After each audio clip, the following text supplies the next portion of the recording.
The stagecoach door swung open, and Caleb Donovan's heart stopped. The woman who stepped into the Montana dust wasn't the fresh-faced bride he'd imagined. Beneath her torn veil, purple bruises painted a map of violence across her delicate face. Her trembling fingers clutched a blood-stained note that would change everything. She seeks safety more than marriage. Behind them, in the shadows of Silver Butte, a man in a fine Boston coat was already asking questions. Time was running out, and Caleb had one choice to make. Stay with me until the end of this incredible journey, and comment which city you're watching from so I can see how far this story has traveled. The Montana sky stretched endless and blue the morning Caleb Donovan found the letter wedged in his mailbox, 3 miles from the nearest neighbor and a lifetime from the man he used to be. His calloused fingers, hands that had built fences, broken horses, and buried a dream or two, trembled slightly as he recognized the lavender-scented envelope. 8 years. 8 long years since he'd heard a woman's laughter in his cabin, since he'd cooked for anyone but himself, since he'd dared to imagine a future that held more than solitude and the endless work of keeping a ranch alive in the unforgiving wilderness. The letter was brief, businesslike, yet it ignited something in his chest he'd thought long dead. Mr. Donovan, your correspondence has been received and reviewed. Miss Lillian Hart of Boston, Massachusetts, has accepted your proposal of marriage. She will arrive in Silver Butte on the 15th of June, 1883, via the Overland Stage Company. We trust this arrangement will prove satisfactory to all parties involved. Regards, the Westward Hearts Marriage Agency. Caleb read it 3 times, standing in the morning sun that painted his weathered ranch house gold. The wind carried the scent of pine and possibility. For the first time in years, he allowed himself to hope. 3 days, he muttered, folding the letter carefully and tucking it into his shirt pocket close to his heart. 3 days to become the kind of man a woman from Boston might not immediately regret.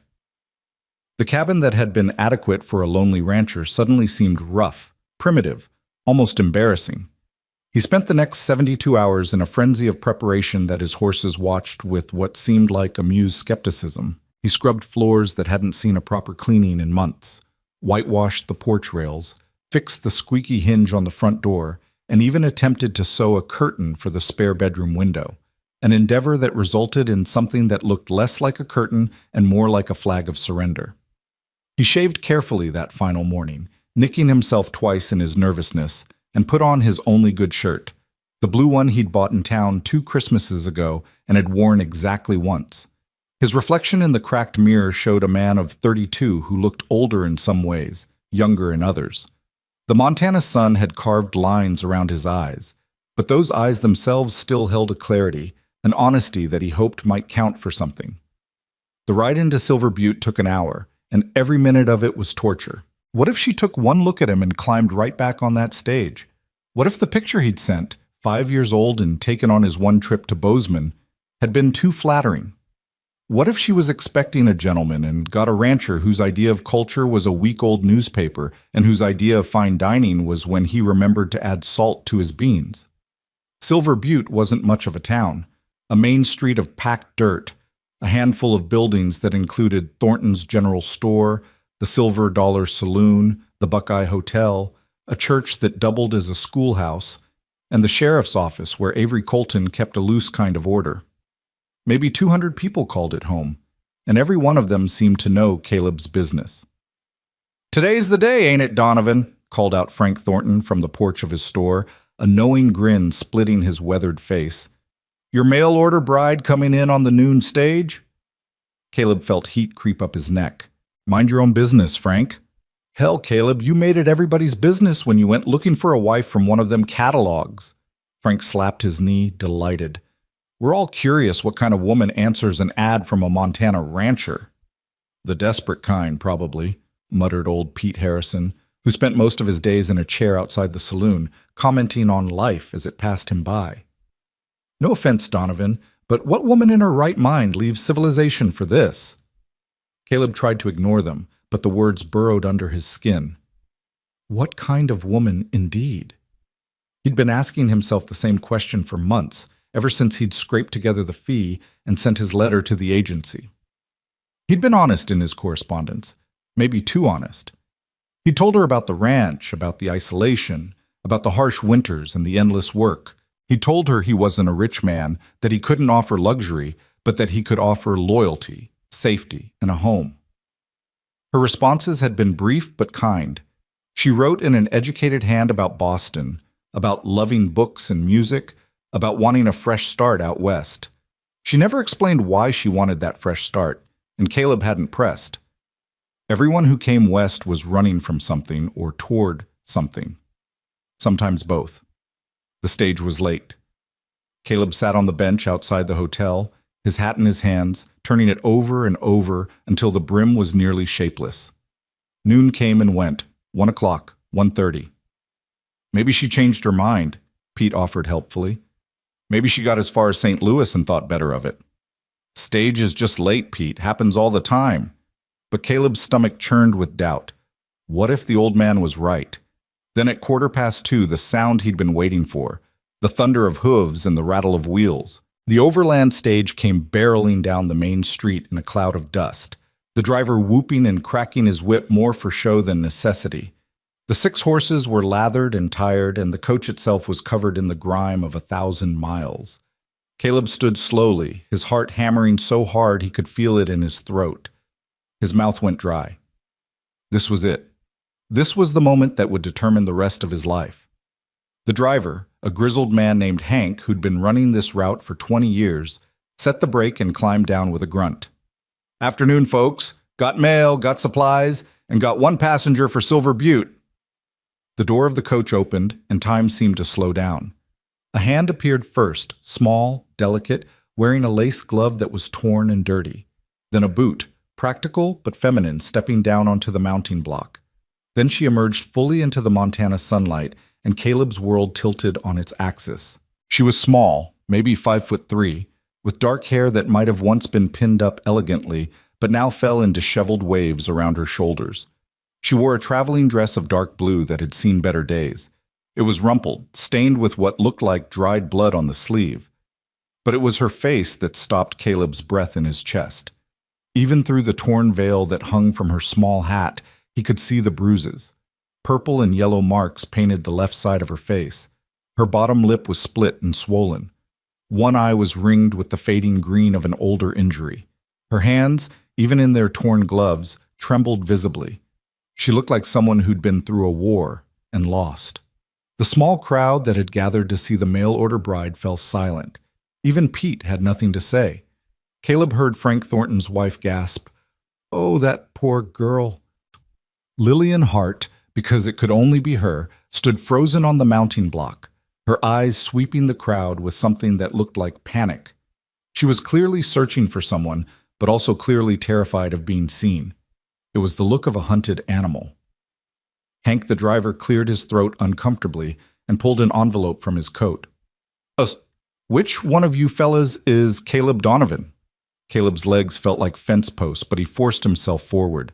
"That's me. This here's for you then, from the agency." Hank practically thrust the envelope at him and stepped back, as if whatever trouble this woman carried might be contagious.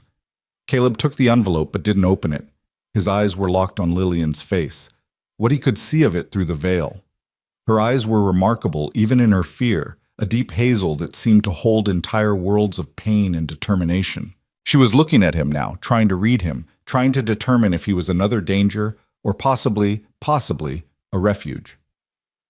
"Miss Hart?" he said gently, his voice surprisingly steady despite the chaos in his chest.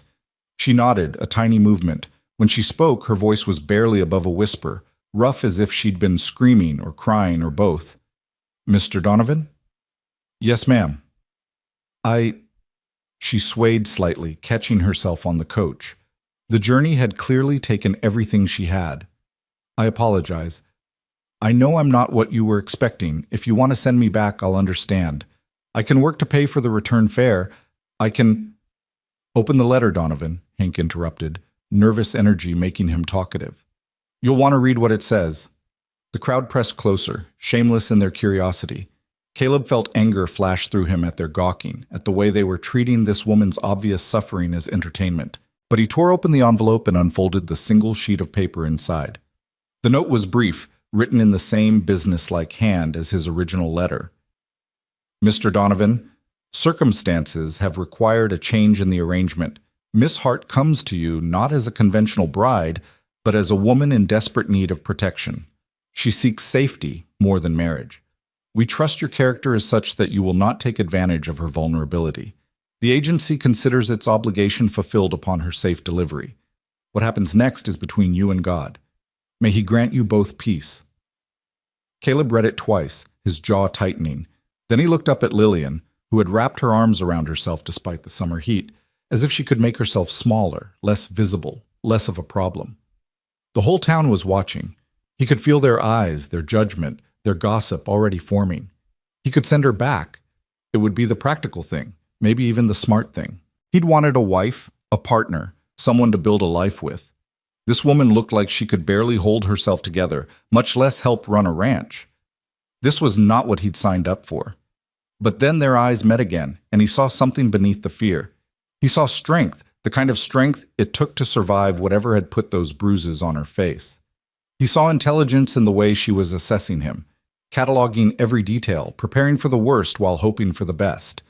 He saw courage in the simple fact that she was still standing, still breathing, still trying. And he saw himself 8 years ago, broken and alone, wondering if anyone in the world gave a damn if he lived or died.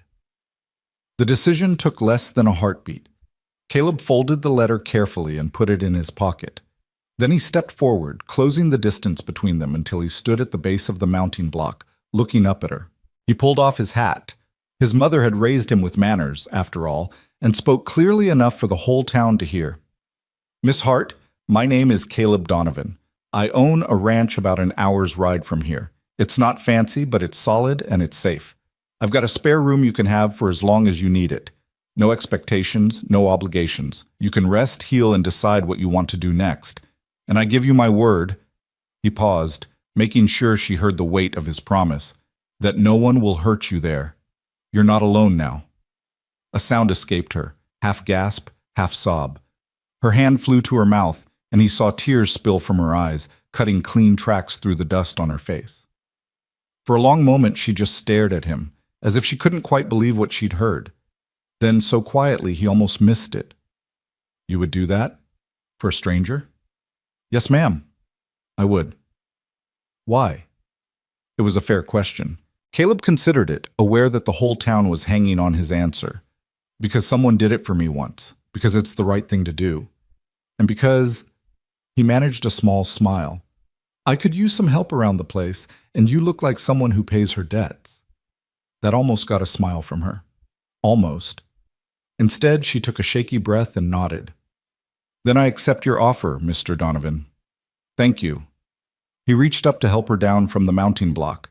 She hesitated for just a second before placing her small hand in his larger one. Even through their gloves, he could feel how cold she was, how she shook.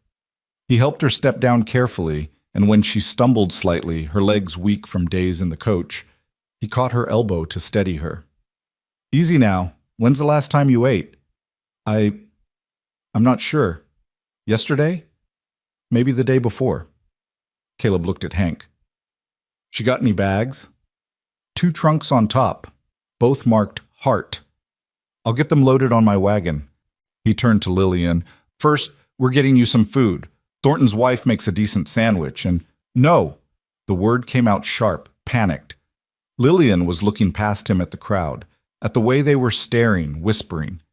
Please, I just want to go. I can't be around all these people. Caleb understood. He'd felt that way himself once. All right, I've got supplies in the wagon. We'll head home. The crowd parted reluctantly as Caleb led Lillian toward his wagon, which was hitched in front of the general store. Behind them, the whispers started immediately. Did you see her face? What kind of trouble is she bringing to our town? Donovan's a fool for taking her in. The girl's been beaten within an inch of her life. Wonder who did it? Wonder if he's following her. Caleb gritted his teeth and ignored them all. He helped Lillian up onto the wagon seat, then went to collect her trunks. They were heavy, packed with the remnants of whatever life she'd fled.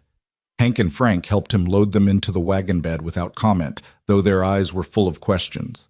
Sheriff Avery Colton approached as Caleb was securing the last trunk. Avery was a good man, fair and honest, and one of the few people in Silver Butte whose opinion Caleb actually valued. "Caleb, a word." Caleb glanced at the wagon, where Lillian sat rigid and pale, staring at her hands. "Make it quick, Avery." "You sure you know what you're doing?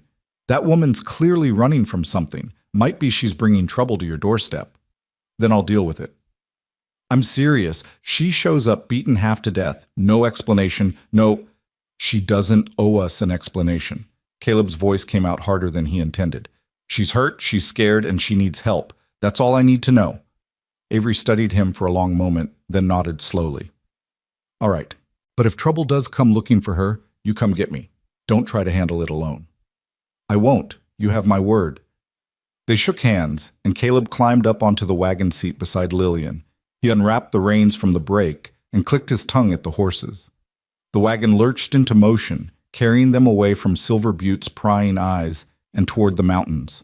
They rode in silence for the first 20 minutes. Caleb kept stealing glances at his passenger, who sat stiff and still, her hands clenched in her lap. She was holding herself together through sheer will, he realized. One wrong word, one unexpected movement, and she might shatter completely. The road climbed gradually into the foothills, following Silver Creek through stands of pine and aspen.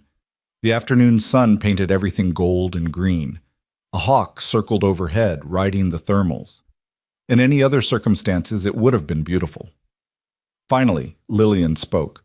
"You must think I'm pathetic." No, ma'am, I don't. I'm not usually so weak. I used to be stronger than this." "You're still strong. You survived whatever put those marks on you. You got on a stage and traveled 2,000 miles into country you don't know to meet a man you'd never seen. That takes more courage than most people will ever have." She turned to look at him for the first time, really look at him. He kept his eyes on the road, giving her space to study him without feeling threatened. "The letter I sent," she said quietly. "The one that brought me here. It wasn't entirely honest. I figured. I told you I wanted a fresh start. That was true. But I didn't tell you why." She took a shaky breath. "I didn't tell you I was running for my life." Caleb's hands tightened on the reins, but his voice stayed calm. "You don't have to tell me anything you don't want to." "But I should. You deserve to know what you've taken on."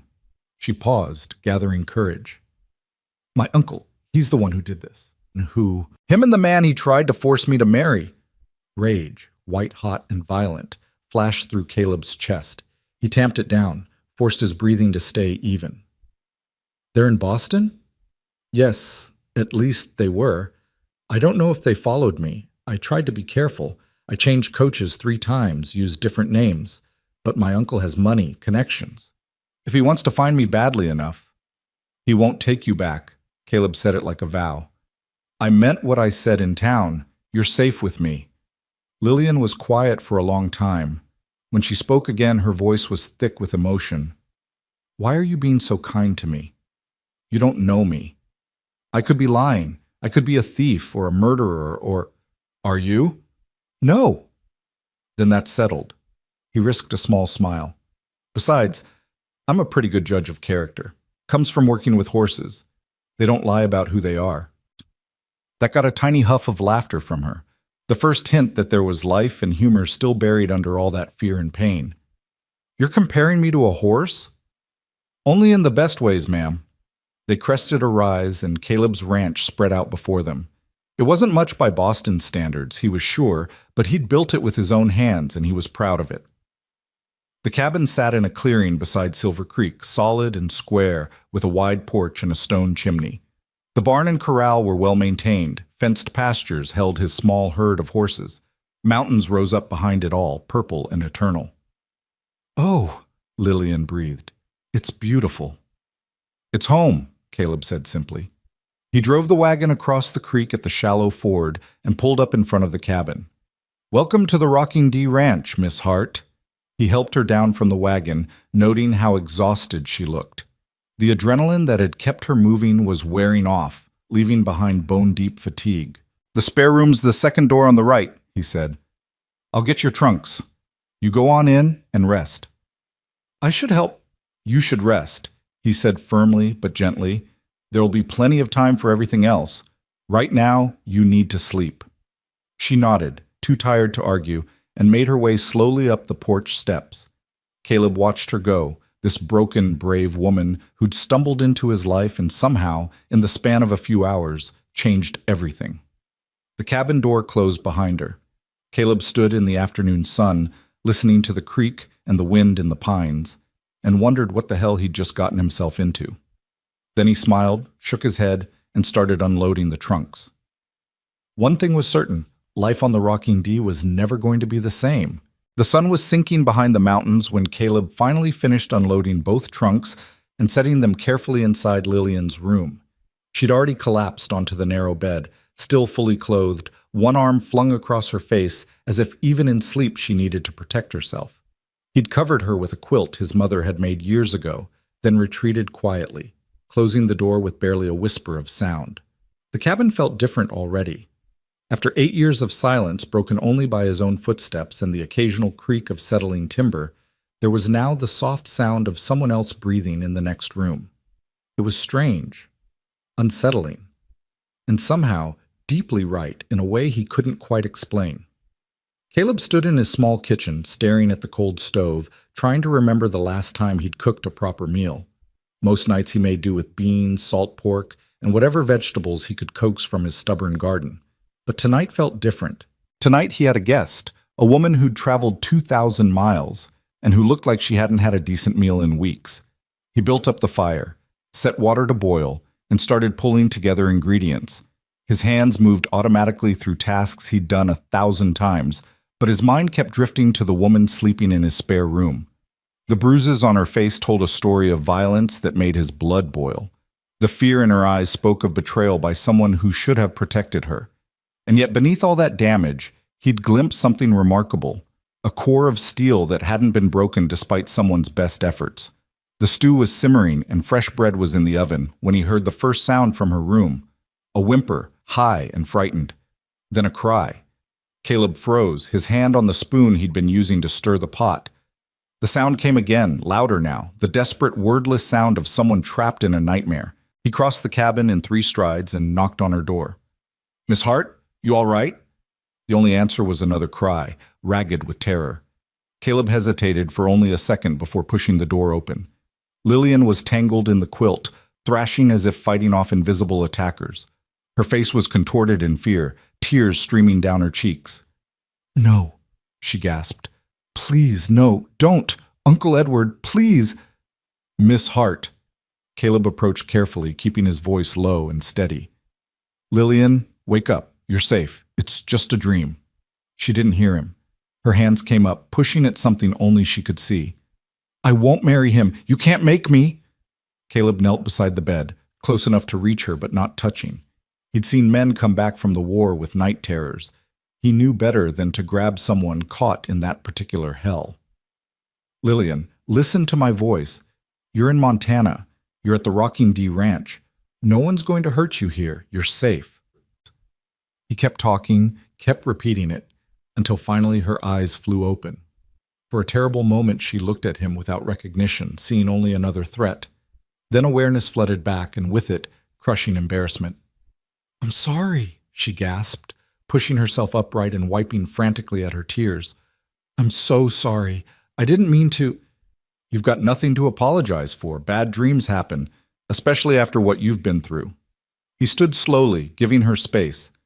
"How long since you've slept in a real bed?" 5 days, maybe?" "The coaches, they didn't stop much, and when they did, I was afraid to sleep, afraid someone might recognize me." "Well, you can sleep here, and I'll keep watch if it makes you feel better." She looked at him with those remarkable hazel eyes, searching his face for deception or ulterior motives. Whatever she saw there must have satisfied her because some of the tension left her shoulders.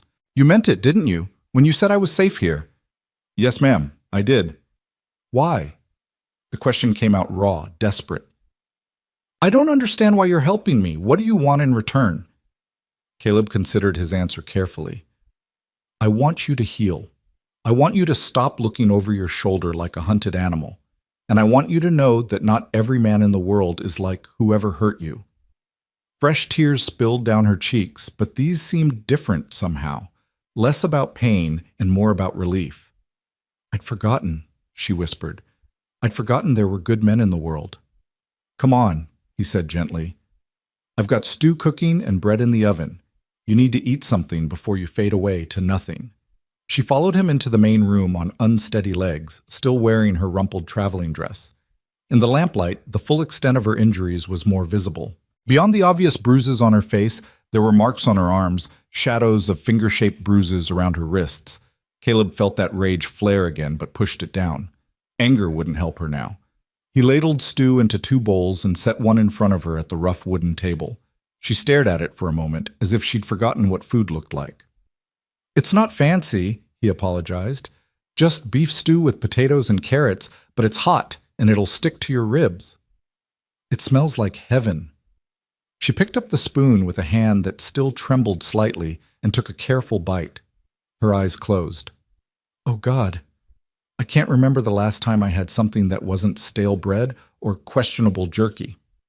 They ate in companionable silence for a few minutes. Caleb watched her from under his lashes, noting how she ate, quickly at first, as if someone might take the food away, then more slowly as she realized no one would. She had 3 helpings before finally pushing back from the table with a sigh. "I'm going to explode," she said, and there was the faintest hint of humor in her voice. "But it would be a happy death. There's bread too if you want it." "I couldn't possibly." But her eyes lingered on the golden loaf he'd pulled from the oven. "Well, maybe just a small piece."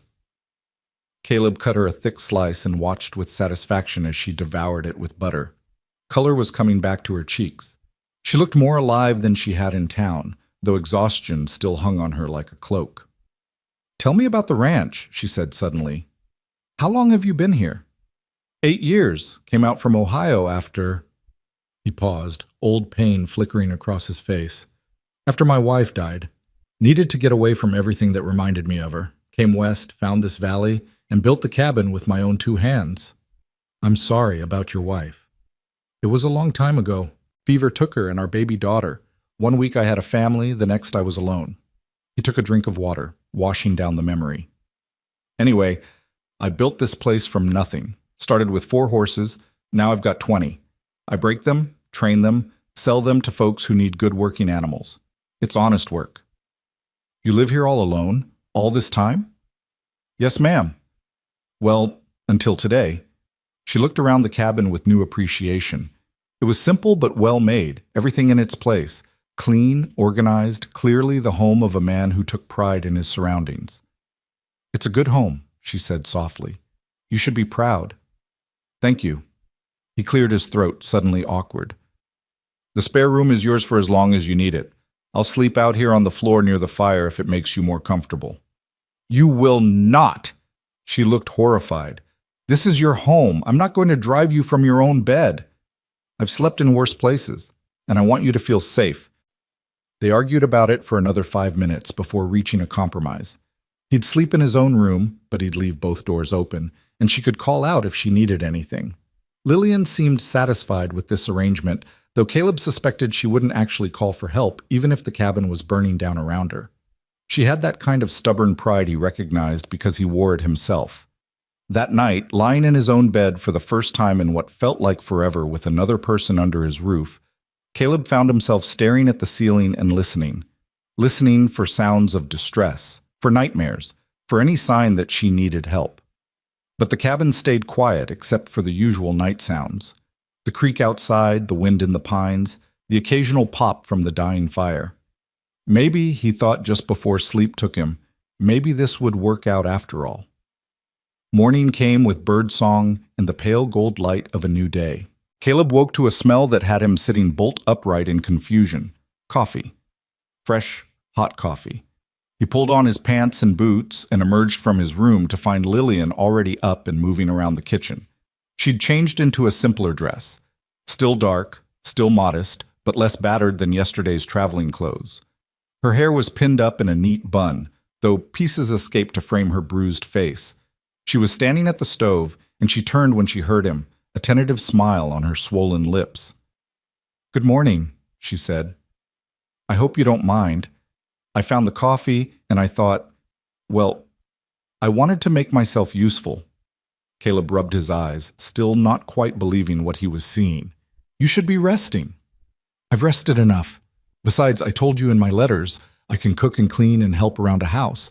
I intend to earn my keep, Mr. Donovan. Caleb, he corrected, just Caleb, and you don't need to prove anything. Yes, I do. She turned back to the stove, her back stiff. I won't be a burden. I won't be helpless. I spent too many years in my uncle's house being told I was useless, decorative at best. I need to be useful now. Please. He heard the desperation under the determination and understood. She needed this, needed to feel like she had some control, some purpose. Taking that away from her would be cruel. All right, he said, but we do it together. This is a working ranch, and there's always more to do than one person can handle. So if you want to help, I'd be grateful. But the first sign you're pushing yourself too hard, we stop. Deal? She turned back to face him, relief written across her features. Deal. They shook on it, and Caleb was struck again by how small her hand was in his, how delicate she seemed despite the strength he knew she possessed. Then the moment passed, and they were just two people sharing coffee in the early morning light. The days fell into a rhythm. Caleb would rise with the sun and head out to tend the horses, mend fences, or tackle whatever other tasks the ranch demanded. Lillian would make breakfast, clean the cabin, tend the small garden that Caleb had been neglecting, and gradually begin to explore the boundaries of her new world. He watched her carefully those first few days, noting the way she'd startle at sudden sounds, how she'd position herself so she could always see the door, how she'd freeze whenever they heard hoofbeats in the distance. She was like a wild horse that had been broken badly, skittish, wary, ready to bolt at the slightest threat. But slowly, incrementally, she began to relax. The third morning, he found her sitting on the porch with her coffee, watching the sun paint the mountains pink and gold. The fourth day, she laughed at something, a genuine surprised laugh when one of his younger horses decided to investigate her garden and ended up with a mouthful of green beans. The fifth day, she asked if she could help him with the horses. You know horses? He asked, surprised. A little. We had a stable in Boston. The groom used to let me help when Uncle Edward wasn't watching. A shadow crossed her face at the mention of her uncle, but she pushed through it. I'm not expert, but I can brush them, feed them. I'd like to learn more. So Caleb taught her. He showed her how to approach a horse so it wouldn't spook, how to read their body language, how to tell when they were calm or nervous or testing boundaries. Lillian proved to be a quick study, patient and gentle with the animals in a way that made them trust her almost immediately. You've got a gift, he told her one afternoon as she carefully worked a brush through the mane of his oldest mare, a gentle bay named Daisy. Horses know when someone genuinely cares about them. They're easier than people, Lillian said quietly. They don't lie. They don't pretend to love you while planning to sell you to the highest bidder. Caleb set down the hoof pick he'd been using and looked at her. She'd been opening up more each day, letting small pieces of her story slip out. But she'd never said it quite so baldly before. Your uncle tried to sell you? She nodded, still focusing on Daisy's mane.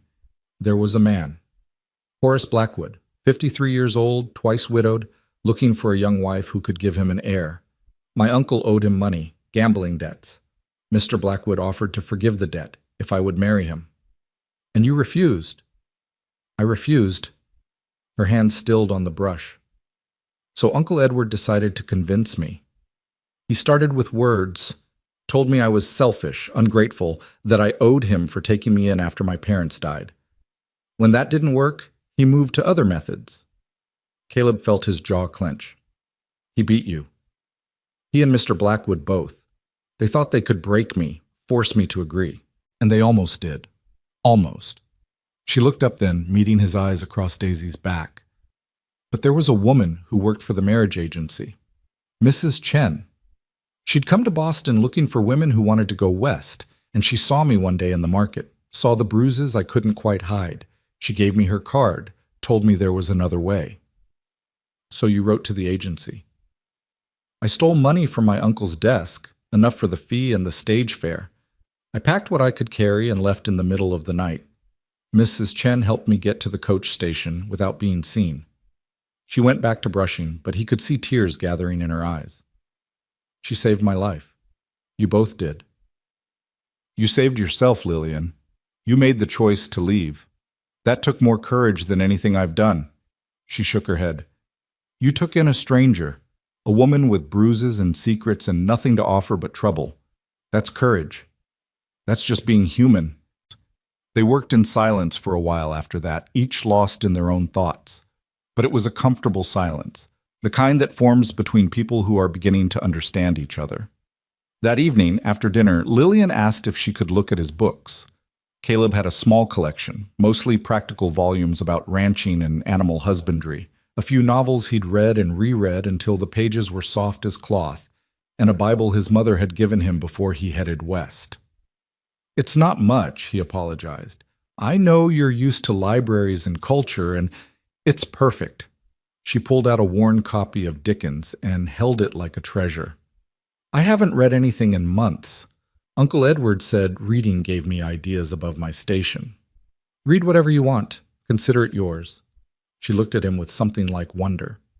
You're a very unusual man, Caleb Donovan. I'm just a rancher who likes a quiet life. No. She set the book down carefully. You're a good man, and that's rarer than you think. The days turned into a week, then two. Summer deepened, bringing long golden evenings and the sweet smell of wildflowers. The bruises on Lillian's face faded from purple to yellow to nothing, though the split on her lip took longer to heal. She filled out slightly with regular meals, lost the gaunt, hollow-eyed look of someone who'd been running on empty for too long.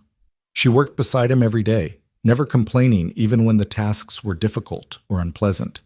She weeded the garden, learned to milk the cow he'd bought from a neighbor, mended his clothes with neat, precise stitches that were far better than anything he could have managed. She cooked meals that made him realize just how poorly he'd been eating for the past 8 years. Not fancy Boston cooking, but good solid food that stuck to the ribs and tasted like someone actually cared whether he lived or died. And slowly, day by day, the cabin that had been just a shelter became something more. It became a home. They talked in the evenings, sharing pieces of their pasts. Caleb told her about Ohio, about the farm where he'd grown up, about his wife Sarah and their baby girl who'd lived only 3 days. Lillian told him about Boston, about her parents who died in a cholera outbreak when she was 12, about the years living with her uncle and his wife who'd looked at her like an expensive inconvenience. I used to have dreams, she said one night as they sat on the porch watching the stars come out. I wanted to be a teacher. I loved reading, loved learning. I thought maybe I could help children learn to love it too. What stopped you? My uncle. He said teaching was beneath our family's station. He wanted me to marry well, be a proper society wife, have tea parties and wear expensive dresses and produce heirs for whatever man he decided was suitable. Her voice was bitter. He never asked what I wanted. You could still teach, Caleb said. Silver Butte doesn't have a proper school teacher. Mrs. Peterson does her best, but she's got her hands full with the general store. They'd probably be grateful if someone with actual education wanted to help. You think so? There was hope in her voice, fragile and tentative. I think you could do anything you set your mind to. She was quiet for a long moment. I'm starting to believe that again. Being here, it's like I can breathe for the first time in years. Caleb understood. He felt it too, this sense that something broken was slowly being repaired. Not just in her, but in him too. He hadn't realized how lonely he'd been until he wasn't anymore. But peace never lasts forever, and trouble has a way of finding those who run from it. It was a Tuesday morning, 3 weeks after Lillian's arrival, when Sheriff Avery Colton rode up to the ranch. Caleb was working with a young gelding in the corral, and Lillian was hanging laundry on the line she'd strung between 2 posts. They both looked up at the sound of approaching hooves. Avery dismounted slowly, his face grave. Caleb? Miss Hart. Avery. Caleb's stomach tightened.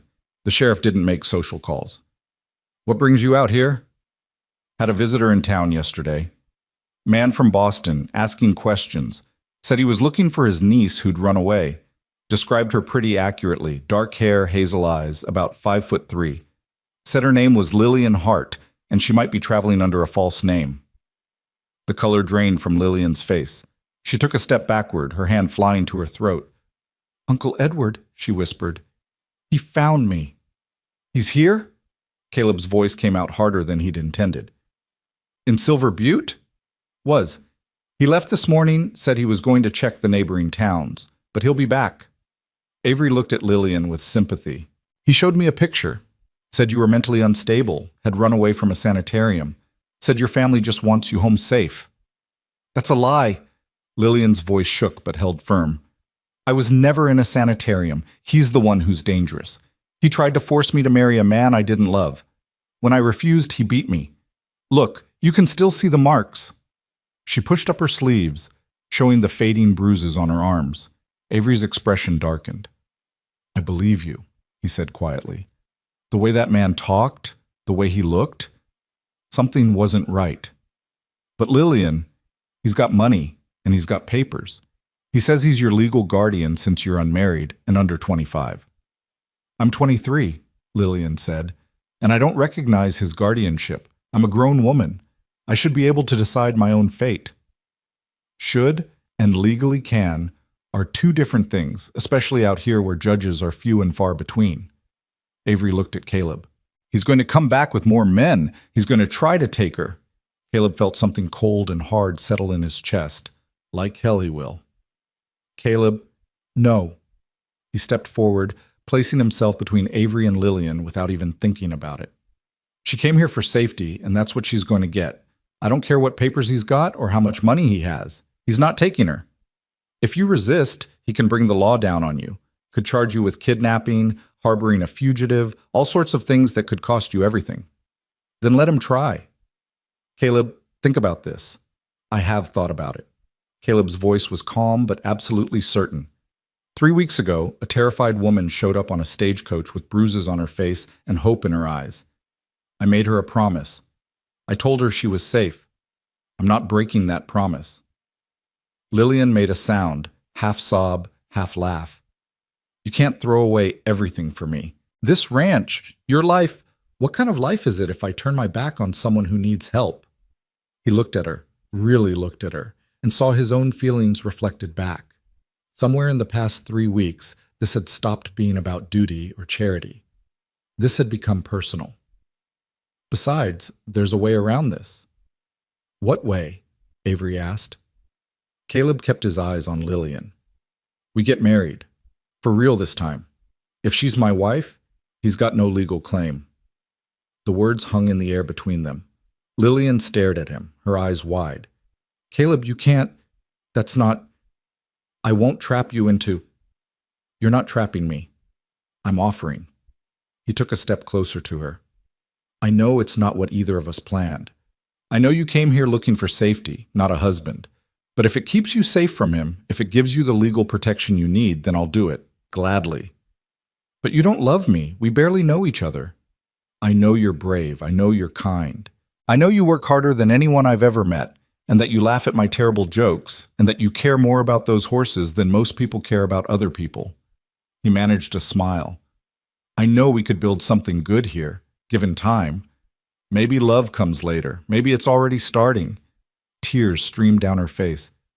You would do this? Tie yourself to me forever? I'd consider it an honor. She looked at him for a long moment, searching his face for doubt or deception. Then she turned to Avery. Would it work? Would it actually protect me? Legally, yes. If you're married, your husband becomes your guardian. Your uncle would have no claim. Avery hesitated. But Lillian, marriage is a serious thing. You can't just undo it if you change your mind later. I won't change my mind. She looked back at Caleb. If you're truly willing, if this is really what you want, then yes, I'll marry you. Caleb felt something warm spread through his chest. We'll need to do it soon, before he comes back. I can have everything ready by tomorrow morning, Avery said. I'll talk to Pastor Williams. We can do it at the church, quiet and quick. Thank you, Avery. The sheriff nodded, but his eyes were troubled. I hope you know what you're doing, Caleb. This man, he's not going to give up easily. Neither am I. After Avery left, Caleb and Lillian stood in the yard, not quite looking at each other. The weight of what they'd just agreed to hung between them. I should get back to work, Caleb said finally. I should finish the laundry. But neither of them moved. Finally, Lillian spoke. Caleb, thank you for everything. For believing me, for protecting me, for being you. Don't thank me yet. We've still got to get through this. We will. She said it with a certainty that surprised them both. Together. That night, neither of them slept well. Caleb lay awake thinking about Sarah, about the life he'd lost and the unexpected chance he'd been given to build something new. He hoped she would understand, hoped she would approve of this woman who'd come into his life like a storm and changed everything. In her room, Lillian stared at the ceiling and tried not to let fear overwhelm her. Uncle Edward was close. He'd found her faster than she'd hoped, but tomorrow she would have protection, real, legal protection. And more than that, she would have Caleb, this good, unexpected man who'd looked at her bruised face and seen not a problem but a person worth saving. She thought about the marriage, about what it would mean. She didn't love him. Not yet. But she could. She was beginning to see how she could. And maybe that was enough. Maybe love that grew slowly from respect and kindness was stronger than love that flared hot and fast. Morning came too quickly and too slowly. Lillian wore the best dress she had, a simple gown of dark green that made her eyes look more green than brown. She pinned her hair up carefully, wishing she had flowers or ribbons or anything to make this feel more like a wedding and less like a desperate gambit. Caleb wore his good shirt again, and the vest he'd bought 2 years ago and never had occasion to wear. He'd shaved carefully, combed his hair, and tried not to look as nervous as he felt. They rode into town in the wagon, side by side but not touching. The sun was barely up, painting Silver Butte in shades of rose and gold. The town was quiet. Most folks were still asleep. Pastor Williams was waiting at the church with Avery and his wife Martha, who'd brought wildflowers from her garden. The pastor was a kind man in his 60s who'd seen enough of life to ask no questions about the hurried wedding. "Are we ready?" he asked gently. Caleb looked at Lillian. She was pale but composed, her chin lifted in that way he'd come to recognize as her gathering courage. "Ready?" she said. They stood before the simple wooden altar, and Pastor Williams began the ceremony. The words were familiar: love, honor, cherish, till death do us part. Caleb said his vows clearly, meaning every word. When it was Lillian's turn, her voice shook only slightly. "Do you, Caleb Donovan, take this woman to be your lawfully wedded wife?" "I do." "And do you, Lillian Hart, take this man to be your lawfully wedded husband?" Lillian met Caleb's eyes. In them she saw steadiness, protection, and something else, something that might, given time, become everything she'd stopped believing in. "I do," she whispered. "Then by the power vested in me, I pronounce you husband and wife. You may kiss the bride." Caleb leaned in slowly, giving her every chance to pull away. But she didn't. Their lips met in a kiss that was gentle, careful, full of promise. When they parted, there were tears on her cheeks, but she was smiling. They signed the register with Martha and Avery as witnesses. It was done. They were married, for better or worse, bound together by law and hope, and the desperate need to keep one step ahead of the darkness chasing them. As they left the church, the sun was fully up, flooding the world with light. Caleb helped Lillian into the wagon and climbed up beside her.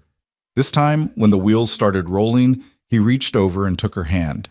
She laced her fingers through his and held on tight, and together they headed home. The ride back to the ranch felt different than the ride into town. Lillian sat closer to Caleb now, their hands still intertwined on the wagon seat between them. Neither spoke much, both lost in the reality of what they'd just done. The morning sun climbed higher, burning off the dew and warming the mountain air, but Lillian felt cold despite the heat. Marriage.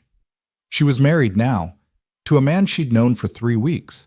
A good man, yes, but still practically a stranger.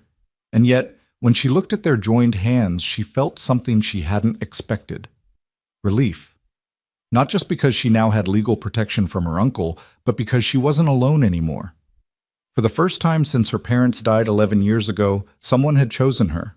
Not because of duty or obligation or what they could get from her, but simply because they wanted to. "You're thinking too hard," Caleb said quietly, breaking the silence. I can practically hear the wheels turning in your head. I'm trying to figure out if this is real or if I'm going to wake up back in Uncle Edward's house and discover this was all a dream. It's real. He squeezed her hand gently, and we're going to figure it out as we go. No expectations. Remember, we've got time. But time was something they didn't have much of. They'd barely made it back to the ranch and unhitched the horses when they saw the dust cloud on the horizon.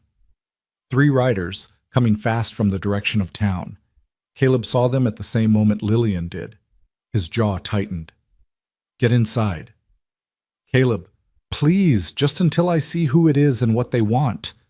Lillian wanted to argue, wanted to stand beside him, but she also recognized the wisdom in his request. If it was her uncle, seeing her immediately might provoke a confrontation that could turn violent. She hurried into the cabin but positioned herself by the window where she could see and hear everything. The 3 riders pulled up in the yard in a cloud of dust. The man in the lead was tall and heavy-set, wearing an expensive suit that was completely inappropriate for Montana territory. He had steel gray hair, cold blue eyes, and a thin mouth that looked like it had never smiled in its life. Even from a distance, even after 3 weeks of safety, Lillian felt her stomach clench with recognition and fear. Uncle Edward. The 2 men flanking him were clearly hired muscle, rough-looking characters with guns on their hips and expressions that suggested they were paid to intimidate. One was short and stocky with a scar across his cheek. The other was tall and lanky, with dead eyes that made Lillian's skin crawl. Caleb stood his ground in the yard, thumbs hooked in his belt, looking relaxed but ready. Can I help you, gentlemen? Edward dismounted with the awkward stiffness of a man unused to horses. I'm looking for my niece, Lillian Hart. I was told she might be here. Who told you that? A shopkeeper in town. Said a woman matching her description had been seen at this ranch. Edward looked around with barely concealed disdain at the simple cabin, the modest corral, the mountains rising up behind. This is hardly a suitable place for a lady of breeding. Funny, I think it's perfect. Caleb's voice was pleasant, but his eyes were hard.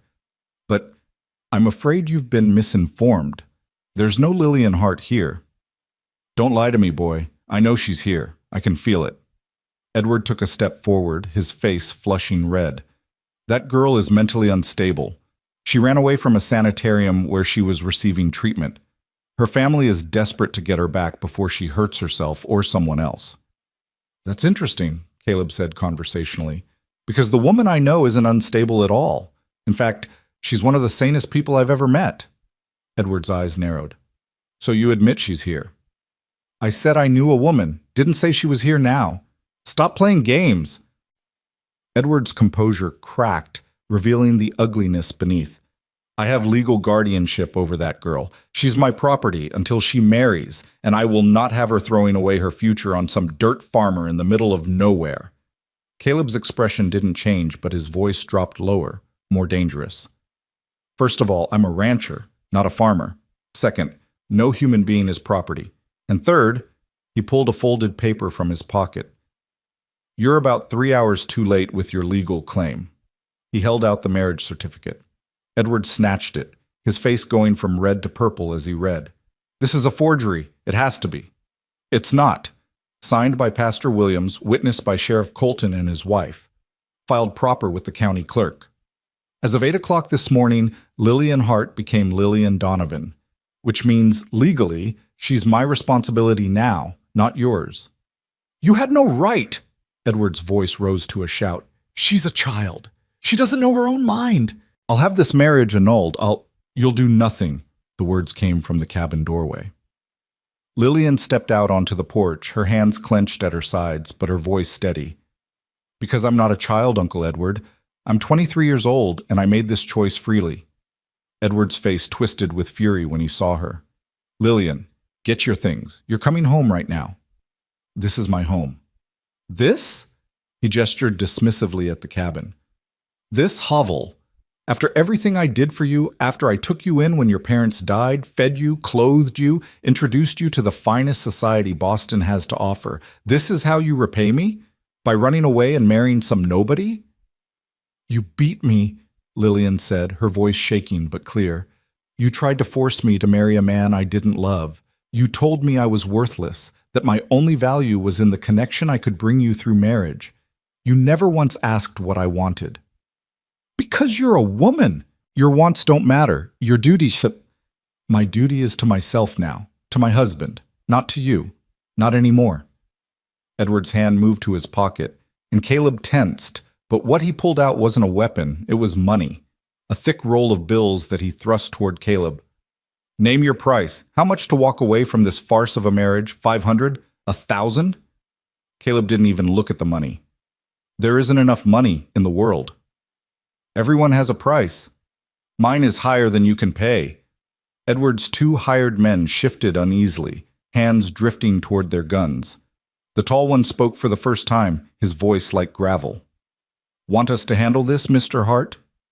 Yes, Edward said coldly. Get my niece. If this fool tries to stop you, do what you have to do. The two men started forward, and Caleb's hand moved to his own gun with a speed that surprised them. He didn't draw it, just rested his hand on the grip, a clear warning. I wouldn't. You gonna shoot us, farmer? The scarred one sneered. There's 2 of us and 1 of you. 3 of us? Said a new voice. Sheriff Avery Colton rode into the yard, his rifle across his saddle, his deputy beside him. And I'd like to see you explain to a judge why you were threatening a legal marriage on a man's own property. Edward spun to face him. Sheriff, this man has kidnapped my niece. I demand you arrest him immediately. Can't arrest a man for marrying his wife, Mr. Hart. And I saw that marriage certificate myself. It's legal and binding. Then I'll have it annulled. I'll find a judge who... You can try, Avery said calmly. But it'll take months, maybe years. And in the meantime, Mrs. Donovan, he emphasized the name, is under her husband's protection, not yours.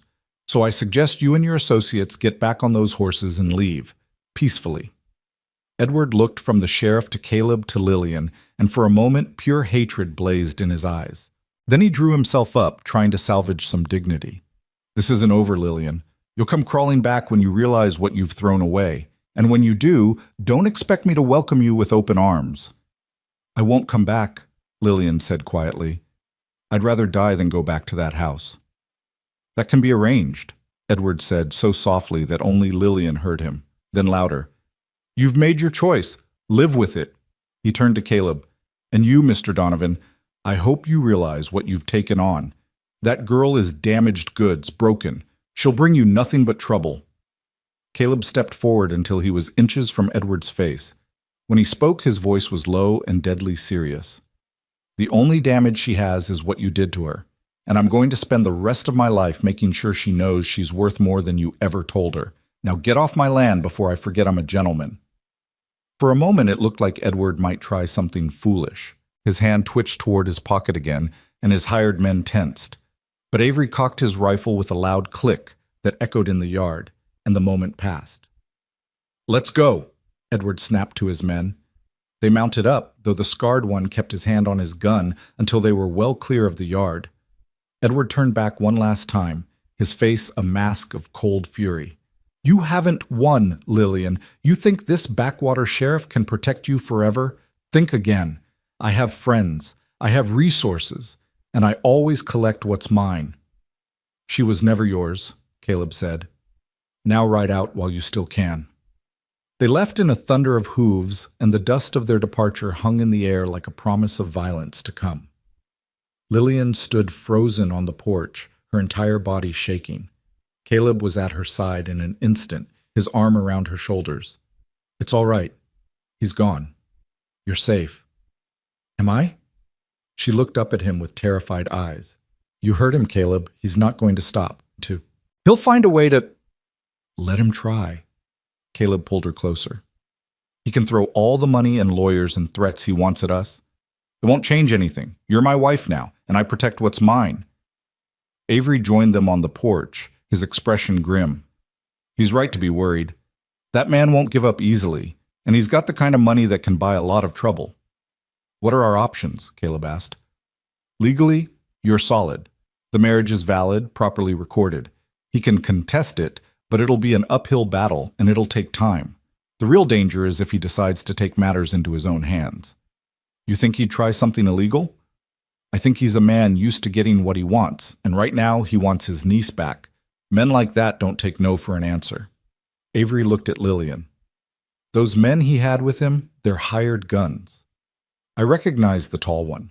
Name's Jack Merrick. He's got a reputation as a killer who doesn't ask questions as long as the money's good. Lillian felt ice slide down her spine. He'd actually kill Caleb? Just to get to me? He'd justify it somehow. Make it look like an accident or self-defense. And in the meantime, you'd be alone and vulnerable again. Avery took off his hat and ran his hand through his hair. I can't give you round-the-clock protection. I've got a whole county to cover with just me and one deputy. You're going to have to be careful. We will be, Caleb promised. I'll keep my eyes open, vary my routine, make sure Lillian's never alone. We'll make it through this. After Avery left, Caleb and Lillian went inside the cabin. The morning's joy had been replaced by tension and fear, but also something else, a sense of being united against a common enemy.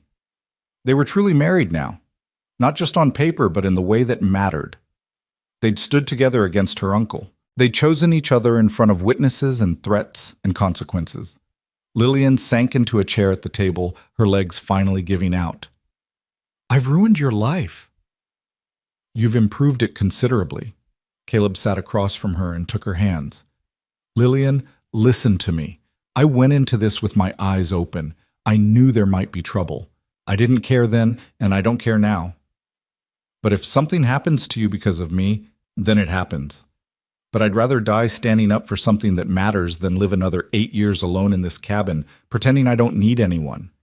He squeezed her hands. You've reminded me what it feels like to be alive, to have a reason to wake up in the morning besides just more work. That's worth fighting for. Tears spilled down her cheeks. I don't deserve you. You deserve so much more than me. But I'm what you've got, and I promise I'll do my best to be worthy of you.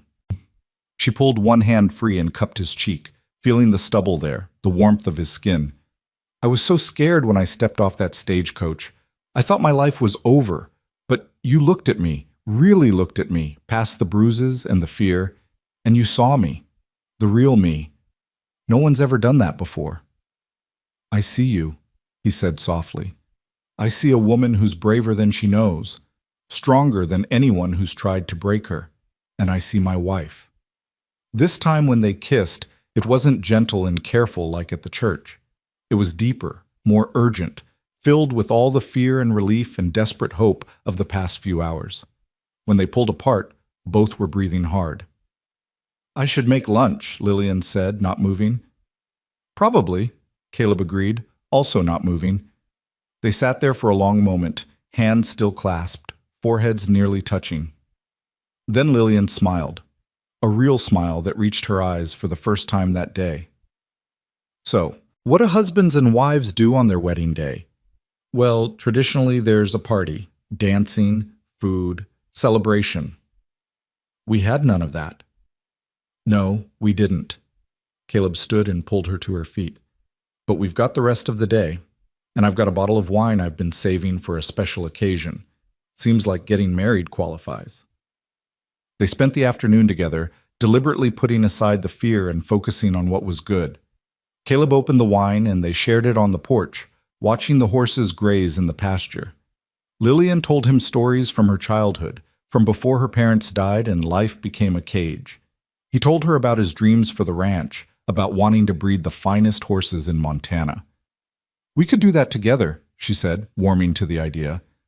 I could help with the training. We could make a name for ourselves. Donovan Horses, he mused, has a nice ring to it. Or Donovan Ranch, more professional. Look at us, planning a future. He took her hand again, still marveling at how natural it felt. This morning I wasn't sure we'd make it through the day. We did, though. We made it. As the sun began to set, painting the sky in shades of orange and purple, Caleb started a fire, and Lillian made dinner. They ate together, talking and laughing, and for a few hours they were just newlyweds enjoying their first day of marriage. The threats and danger faded to background noise against the simple pleasure of being together. But as night fell, reality crept back in. Caleb checked the windows, made sure the doors were locked, and positioned his rifle where he could reach it quickly. Lillian watched him with growing anxiety. Do Do you think he'll come back tonight? I don't know, but I'm not taking chances. They stood awkwardly in the main room, suddenly aware of the elephant neither had addressed. They were married. They'd shared a bed at the church's insistence. It would look suspicious if they didn't, but neither knew quite how to navigate this new reality. I can sleep out here, Caleb offered. Give you privacy. No, Lillian squared her shoulders. We're married, really married, and if Uncle Edward sends someone to check on us, it needs to look legitimate. We should... She took a breath. We should share a room. Lillian, I don't expect... I know you don't. That's why I trust you. She looked at him steadily. I'm not ready for everything that marriage usually entails, but I'm not afraid of you, and I don't want to sleep alone tonight, not after seeing him again. So they went to his room, their room now. Caleb changed in the corner with his back turned while Lillian put on her nightgown behind a screen he'd rigged up. When they both climbed into the bed, there was a careful space between them, a no-man's land of propriety and uncertainty. But then Lillian spoke into the darkness. Caleb, could you hold me? Just for a little while? He pulled her close without hesitation, her back against his chest, his arm around her waist. She fit perfectly there, like she'd been made to tuck into that exact space. He felt her relax by degrees, the fear slowly leaving her body. Thank you, she whispered. For everything, for today, for standing up to him, for being exactly who you are. Thank you for trusting me. I know that's not easy after everything you've been through. It should be harder, she admitted. But somehow with you, it's not. They lay in comfortable silence for a while, listening to the night sounds through the open window. Then Lillian spoke again, her voice drowsy. Caleb, I think I could fall in love with you. Is that strange to say? His heart did something complicated in his chest. Not strange at all. I think I could fall in love with you too. Maybe already am. Good, she murmured, already half asleep. That's good. Within minutes, her breathing evened out, and she was asleep in his arms. Caleb lay awake longer, his mind churning. They'd made it through the first real test. Edward had come, and they'd stood firm, but this wasn't over. The old man had made that clear. There would be more attempts, more pressure, maybe even violence. But as he held his sleeping wife, feeling her warmth and trust, Caleb knew he'd do it all again without hesitation. She was his now, and he was hers, bound together by choice and need and something that was growing stronger every day. Whatever came next, they'd face it together. The next few days passed in a strange mixture of normalcy and tension. Caleb and Lillian fell into their routines, morning chores, afternoon work with the horses, evening meals together. But there was always an undercurrent of awareness, a constant vigilance. Caleb kept his rifle close. Lillian checked the horizon constantly for approaching riders. They grew closer during this time, the shared danger creating a bond that might have taken months to form under normal circumstances. Caleb learned that Lillian sang when she thought no one was listening, soft melodies from her childhood. Lillian discovered that Caleb talked to the horses like they were people and could coax even the most stubborn animal to trust him. They were still careful with each other physically. He didn't push, she didn't retreat. They shared a bed but kept that respectful distance, though each night that distance seemed to shrink a little. Sometimes Caleb would wake to find her pressed against him, seeking comfort and sleep that she wouldn't yet ask for while awake. He'd hold her and feel grateful that she felt safe enough to let her guard down. On the fourth day after the confrontation, a letter arrived. Avery brought it personally, his face grim. "This came for you yesterday," he said, handing it to Caleb. "Thought I should deliver it myself." The envelope was expensive paper, sealed with red wax. Caleb opened it carefully while Lillian looked over his shoulder. The handwriting was precise and cold. "Mr. Donovan, I am Horace Blackwood, the gentleman Lillian was promised to before she abandoned her responsibilities and fled west. I wish to make you a business proposition. I am prepared to offer you $5,000 in gold for an annulment of your marriage. This is more money than you could earn in 10 years of ranching. In addition, I will forget any insult to my honor and refrain from pursuing legal action against you for alienation of affection. This is a generous offer made in good faith. If you accept, Send word to the Buckeye Hotel in Silver Butte where I am staying. If I do not hear from you within 3 days, I will assume your answer is no and act accordingly. Choose wisely. The consequences of refusing may be severe. Sincerely, H. Blackwood. Lillian went white. He's here in Silver Butte, both of them. Looks that way. Caleb's jaw was tight. $5,000. That's a lot of money. Something flickered in Lillian's eyes. Hurt, fear, the old belief that everyone had a price. It is. Enough to expand the ranch, buy more horses. Enough to... I'm not interested. Caleb crumpled the letter and threw it in the fire. There's not enough gold in California to make me give you up. The relief on her face was palpable. I shouldn't have doubted you. You've had 11 years of people disappointing you. It's going to take more than a few weeks to undo that. He pulled her close. But I've got time. We've got time. That night, Caleb couldn't sleep.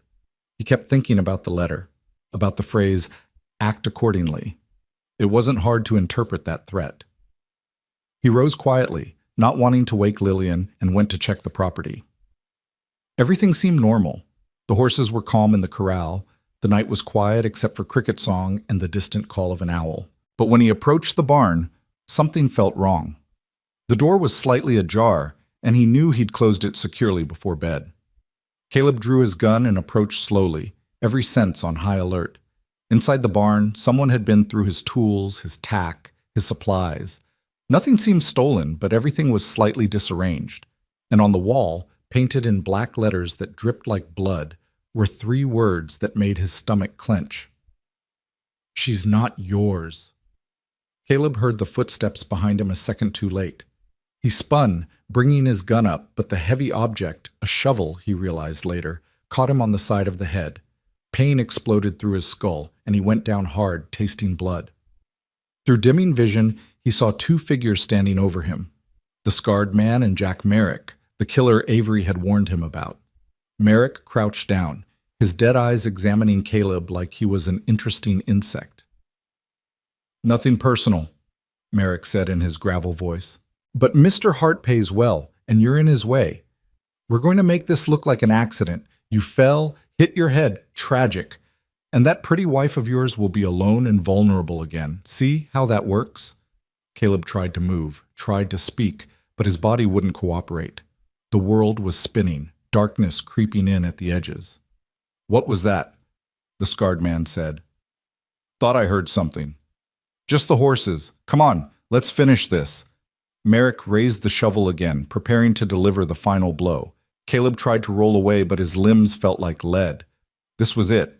He was going to die in his own barn and leave Lillian defenseless.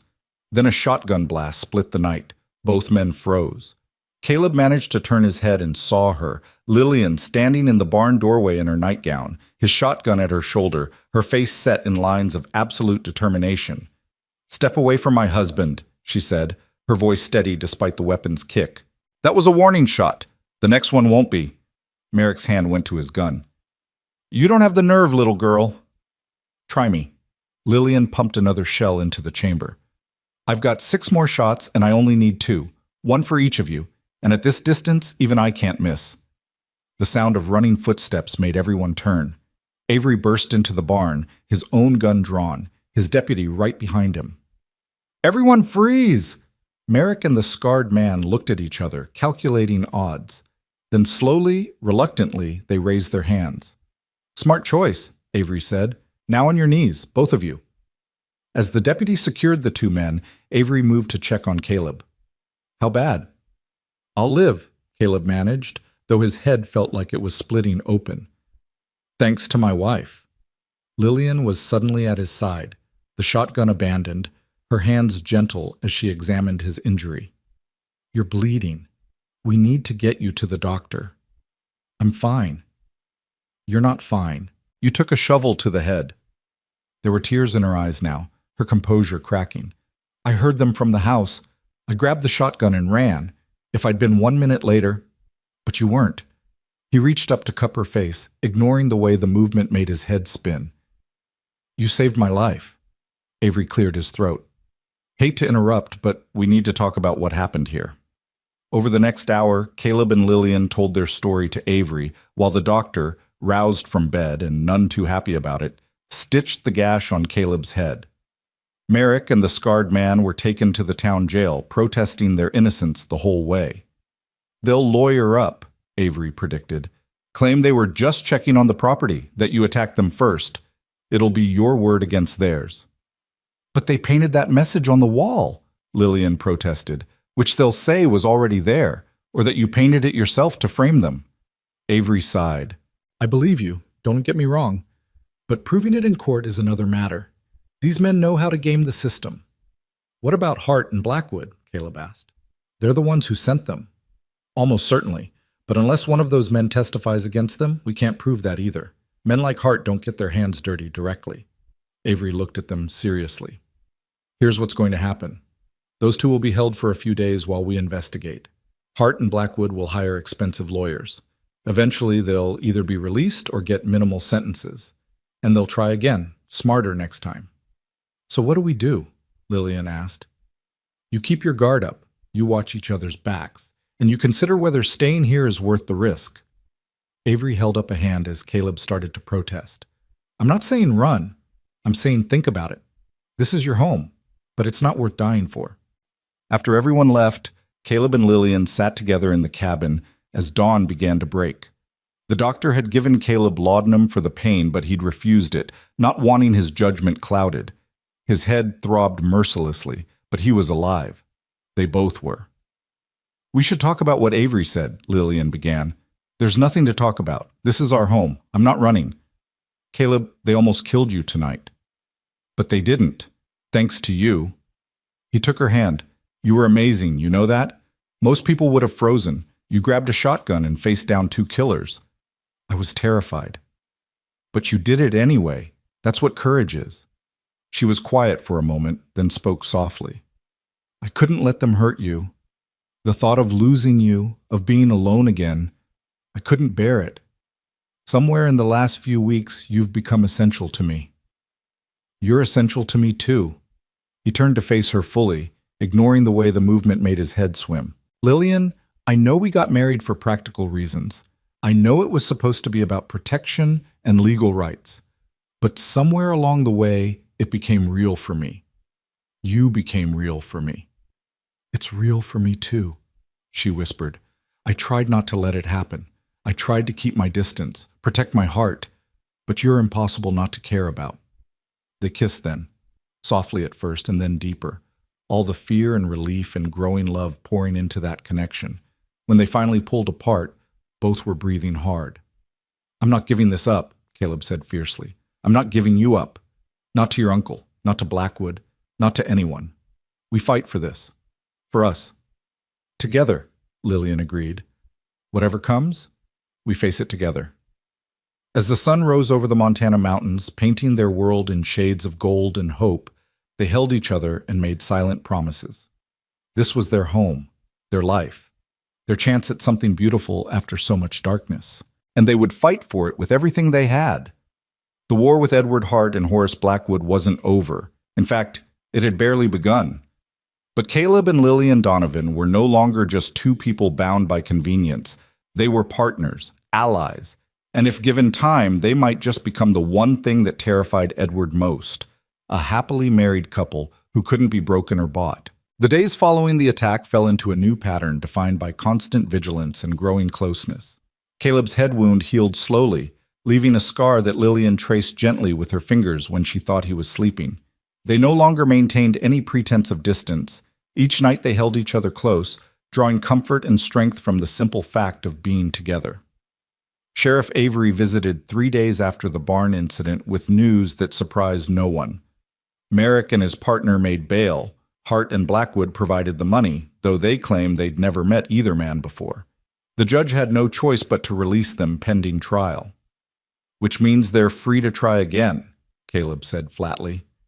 His head still ached, but his vision had cleared and his strength was returning. "I've got no legal grounds to hold them or run Hart out of town. He's a wealthy man with no criminal record who claims he's just trying to help his disturbed niece. On paper, it all looks legitimate. Avery's frustration was evident, but I can keep an eye on them, And I've let it be known around town that any harm that comes to you two will be investigated thoroughly. After Avery left, Lillian paced the cabin like a caged animal. This is my fault. If I hadn't come here, if I just accepted what Uncle Edward wanted, then you'd be married to a man you didn't love, living a life that would slowly kill your spirit. Caleb caught her hand and pulled her to a stop. You made the right choice. The brave choice. Don't second-guess it now. But you're in danger because of me. I was in danger of dying alone and empty before you came. I'll take this kind of danger any day. She looked at him with those hazel eyes that had learned to trust again, and something shifted in her expression. Caleb Donovan, I think I've fallen in love with you. The words hung between them, precious and fragile. Caleb felt his heart expand in his chest. I know I've fallen in love with you. Probably happened the moment you pointed that shotgun at two killers in your nightgown. Lillian laughed, the sound breaking the tension. That's what did it? Not my cooking or my way with horses? Those helped, but seeing you fierce and unbreakable, that's when I knew for certain. He pulled her close. I love you, Lillian Donovan. Not because we had to get married, not because of the circumstances, but because of who you are. I love you too, she whispered against his chest. I didn't think I could. I thought Uncle Edward and Horace Blackwood had broken something in me, but you put it back together. That night, their marriage became real in every sense. There was tenderness and care, an awareness of all Lillian had suffered and overcome. Caleb was patient, letting her set the pace, and when tears came, they were tears of healing rather than pain. Afterwards, they lay tangled together, and Lillian felt something she'd thought lost forever, hope for the future. We're going to be all right, she said, tracing patterns on his chest. Somehow, we're going to make it through this. We are, he agreed, because neither of us knows how to quit. But the universe seemed determined to test that resolve. 2 weeks passed in relative peace, long enough for them to relax slightly, to begin believing they might have won. Then Lillian woke one morning feeling strange, dizzy and nauseous in a way she'd never experienced before. Must be something I ate, she told Caleb as she rushed outside to be sick in the bushes. Want me to get the doctor? No, I'm fine. Really, it's probably just... She stopped mid-sentence as realization crashed over her. She counted back in her head, thinking about her monthly courses, about how they'd been sharing a bed for nearly 3 weeks now. Oh. Oh? Caleb looked confused. Oh, what? I think... She pressed her hand to her still flat stomach. Caleb, I think I might be with child. The color drained from his face and then flooded back. Are you sure? No, but the signs are there. I've missed my courses and now this sickness. She looked up at him, trying to gauge his reaction. How do you feel about that? He was quiet for a long moment, his hand coming to rest over hers on her stomach. When he finally spoke, his voice was thick with emotion. I feel like the luckiest man in Montana. Terrified, but lucky. Terrified? I lost a child once, Lillian. Lost both wife and baby. The thought of going through that again. He couldn't finish the sentence. She took his face in her hands, forcing him to meet her eyes. I'm not Sarah. And this baby isn't that baby. What happened before doesn't have to happen again. But what if it does? Then we'll face it together. But Caleb, we can't live our lives afraid of what might happen. We have to hope for what we want to happen. She smiled despite her own fears. I want this baby, your baby, our baby. Tell me you want it too. I do, he said fervently. God help me, I do. I want everything with you. A family, a future, all of it. They held each other in the morning sun, two people who'd found unexpected love building something new from the ruins of their pasts. But even in that moment of joy, both knew the pregnancy changed everything. A baby made them more vulnerable, gave Edward Hart more leverage, more urgency to his campaign. Lillian's suspicions were confirmed 2 weeks later by the doctor, a kindly older man named Samuel Price who'd delivered half the babies in the county. You're definitely pregnant, Mrs. Donovan. I'd say about 6 weeks along. Baby should arrive sometime in early spring. Early spring, Lillian repeated, her hand on her stomach. Already she could feel the difference, a subtle awareness of the life growing inside her. "You'll need to take it easy," Dr. Price advised. "No heavy lifting, plenty of rest, and I'll want to see you monthly to make sure everything's progressing well." After he left, Caleb was like a man possessed. He immediately tried to ban Lillian from all ranch work, which led to their first real argument as a married couple. "I'm pregnant, not dying," she protested as he attempted to take the egg basket from her hands. "Women have been working while pregnant since the beginning of time. But you don't have to. I can handle everything." "Caleb Donovan, if you try to wrap me in cotton wool for the next 7 months, I will lose my mind. I need to be useful. I need to contribute." "You're carrying our child. That's contribution enough." "It's not the same, and you know it." She set down the basket and took his hands. "I understand you're scared. I'm scared too. But you have to let me live my life. Trust me to know my own limits." It took some negotiating, but they reached a compromise. Lillian would continue her normal activities but promised to rest when tired and avoid anything strenuous. Caleb would try not to hover too obviously, though he failed at this more often than not. But it was endearing rather than annoying, this fierce protectiveness born of love and loss. The news spread through Silver Butte faster than wildfire. Within days, everyone knew that the Donovans were expecting. Women who'd barely spoken to Lillian before suddenly appeared with advice and hand-me-down baby clothes. Martha Colton brought over a cradle her own children had used. Even gruff old Pete Harrison offered congratulations, though he couched it in his typical pessimism about the hardships of raising children on the frontier. But not everyone was happy about the news. Word reached Edward Hart and Horace Blackwood at the Buckeye Hotel, where they'd been staying for nearly a month, plotting their next move. When Blackwood heard, he smashed a whiskey glass against the wall in rage. "She's pregnant? With that farmer's child?" His voice was ice and venom. "This ruins everything. Even if we get the marriage annulled now, she's damaged goods. No respectable man would want her."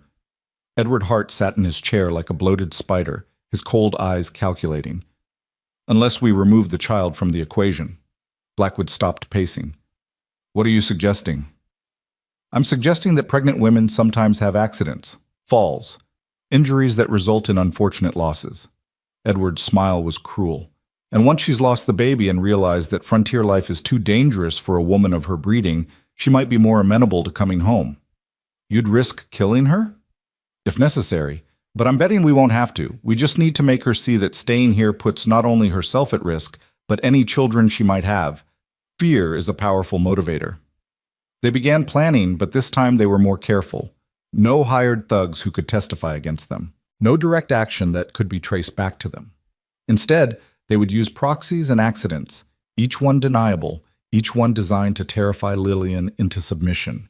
It started small. The Donovans' vegetable garden was trampled one night, every plant destroyed. The fence to the horse corral was cut, sending their animals scattering across the valley. It took Caleb and Lillian 2 days to round them all up, and one of the younger horses had injured his leg badly enough that Dr. Price had to put him down. "This is harassment," Avery said when he came to investigate. "But I can't prove who's doing it, and technically, these are just property crimes, misdemeanors at best." "They're trying to wear us down," Caleb said grimly, "make us feel unsafe." "It's working," Lillian admitted. She was exhausted from the stress and the pregnancy, dark circles under her eyes. "Every noise at night makes me jump. Every time Caleb leaves the property, I'm terrified he won't come back." The escalation came 2 weeks later. Caleb was in town buying supplies when a fire broke out in the barn.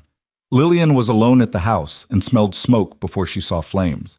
She ran to the barn and saw it engulfed, heard the terrified screams of the 3 horses still inside. She didn't think. She grabbed a bucket, soaked a blanket in the water trough, wrapped it around herself, and ran into the burning building. The smoke was choking, the heat overwhelming, but she could see the horses in their stalls, wild with panic. She threw open the first stall, and the horse bolted past her toward freedom, then the second. But the third horse, a young mare named Iris that Lillian had been training, was too frightened to move. "Come on, girl," Lillian coughed, her eyes streaming. "You have to move, please." She grabbed Iris's halter and pulled, but the horse reared back. The ceiling above them creaked ominously, and burning debris began to fall. Lillian knew she should run, New stain could kill her and her unborn child, but she couldn't leave Iris to burn. "Please," she begged, tears mixing with smoke on her face. "Please, Iris. Trust me." Something in her voice must have reached the mare. Iris took a tentative step forward, then another.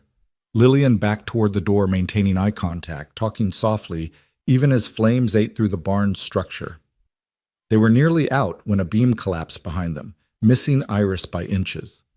The mare bolted in terror, nearly trampling Lillian in her panic to escape.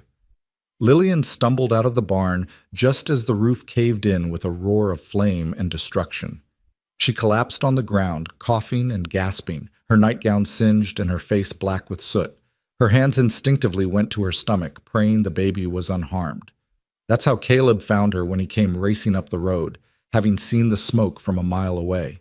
He leaped from the wagon before it fully stopped and was at her side in an instant. "Lillian! God, Lillian, are you hurt?" "The horses," she managed between coughs. "I got them out. All three. Damn the horses!" He pulled her into his arms, his whole body shaking. "You could have died. The baby. The baby's fine. I'm fine." But even as she said it, she felt a sharp cramp low in her abdomen. Fear flooded through her. "Caleb, I need Dr. Price. Now!" The next hours were a blur of pain and terror. Dr. Price examined her while Caleb paced outside and finally emerged with a grave expression. "The baby's still there," he said. "Heartbeat's strong, but Mrs. Donovan's body has been through significant trauma. She needs complete bed rest for the next 2 weeks. No getting up except to use the necessary. No stress, no exertion. If she's lucky, the pregnancy will hold. And if she's not lucky," Caleb's voice was barely audible, "then we'll deal with that if it happens. But right now, rest is the best medicine." Lillian was confined to bed while Caleb dealt with the aftermath of the fire. The barn was a total loss. Avery investigated and found evidence that the fire had been deliberately set, rags soaked in kerosene, hidden where they'd smolder before igniting. But there were no witnesses, no proof of who'd done it. "Hart and Blackwood were having dinner at the hotel when the fire started," Avery reported. "Half the town saw them. They've got perfect alibis." "Of course they do," Caleb said bitterly. "They paid someone else to do their dirty work." "I know it. You know it. But I can't arrest them on suspicion. I need evidence." Avery's frustration was evident. "Caleb, I'm doing everything I can, but these men are slippery. They know how to work the system." That night, Caleb sat beside Lillian's bed, holding her hand while she slept fitfully. He thought about everything that had happened, about the escalating attacks, about how close he'd come to losing both his wife and his child. And he realized that Avery was right. They couldn't win this way. Hart and Blackwood had money and lawyers and the willingness to play dirty. They could keep this up indefinitely, chipping away at the Donovans' peace and safety until something broke. But Caleb had something they didn't. He had the support of a community that had grown to love Lillian, that had seen her courage and kindness. He had friends who believed in him, and he had an idea that might just turn the tables.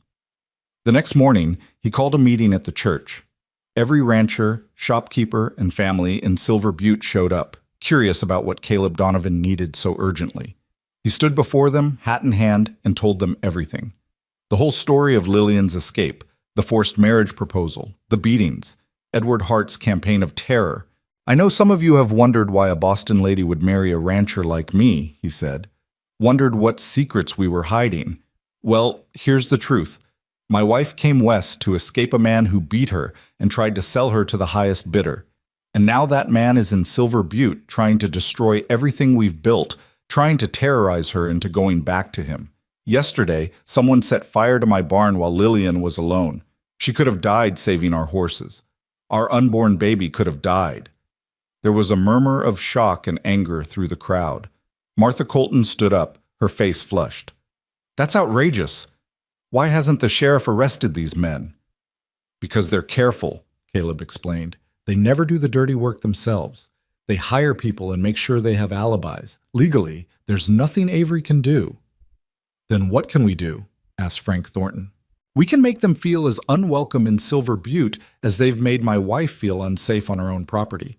We can refuse to serve them in our shops. We can make it clear that their money isn't wanted here. We can show them that this community protects its own. Caleb looked around at all the faces he'd known for 8 years, people who'd become more than neighbors. I'm not asking anyone to break the law, but I'm asking you to stand with us, to show Hart and Blackwood that they're not welcome here. There was a moment of silence. Then Pastor Williams stood. I'll support you, Caleb. Any man who beats a woman and terrorizes a young couple deserves to be shunned. I'm in too, Martha declared. I'll not serve them at the hotel another day. One by one, people stood and pledged their support. The shopkeepers agreed to refuse Hart and Blackwood's business.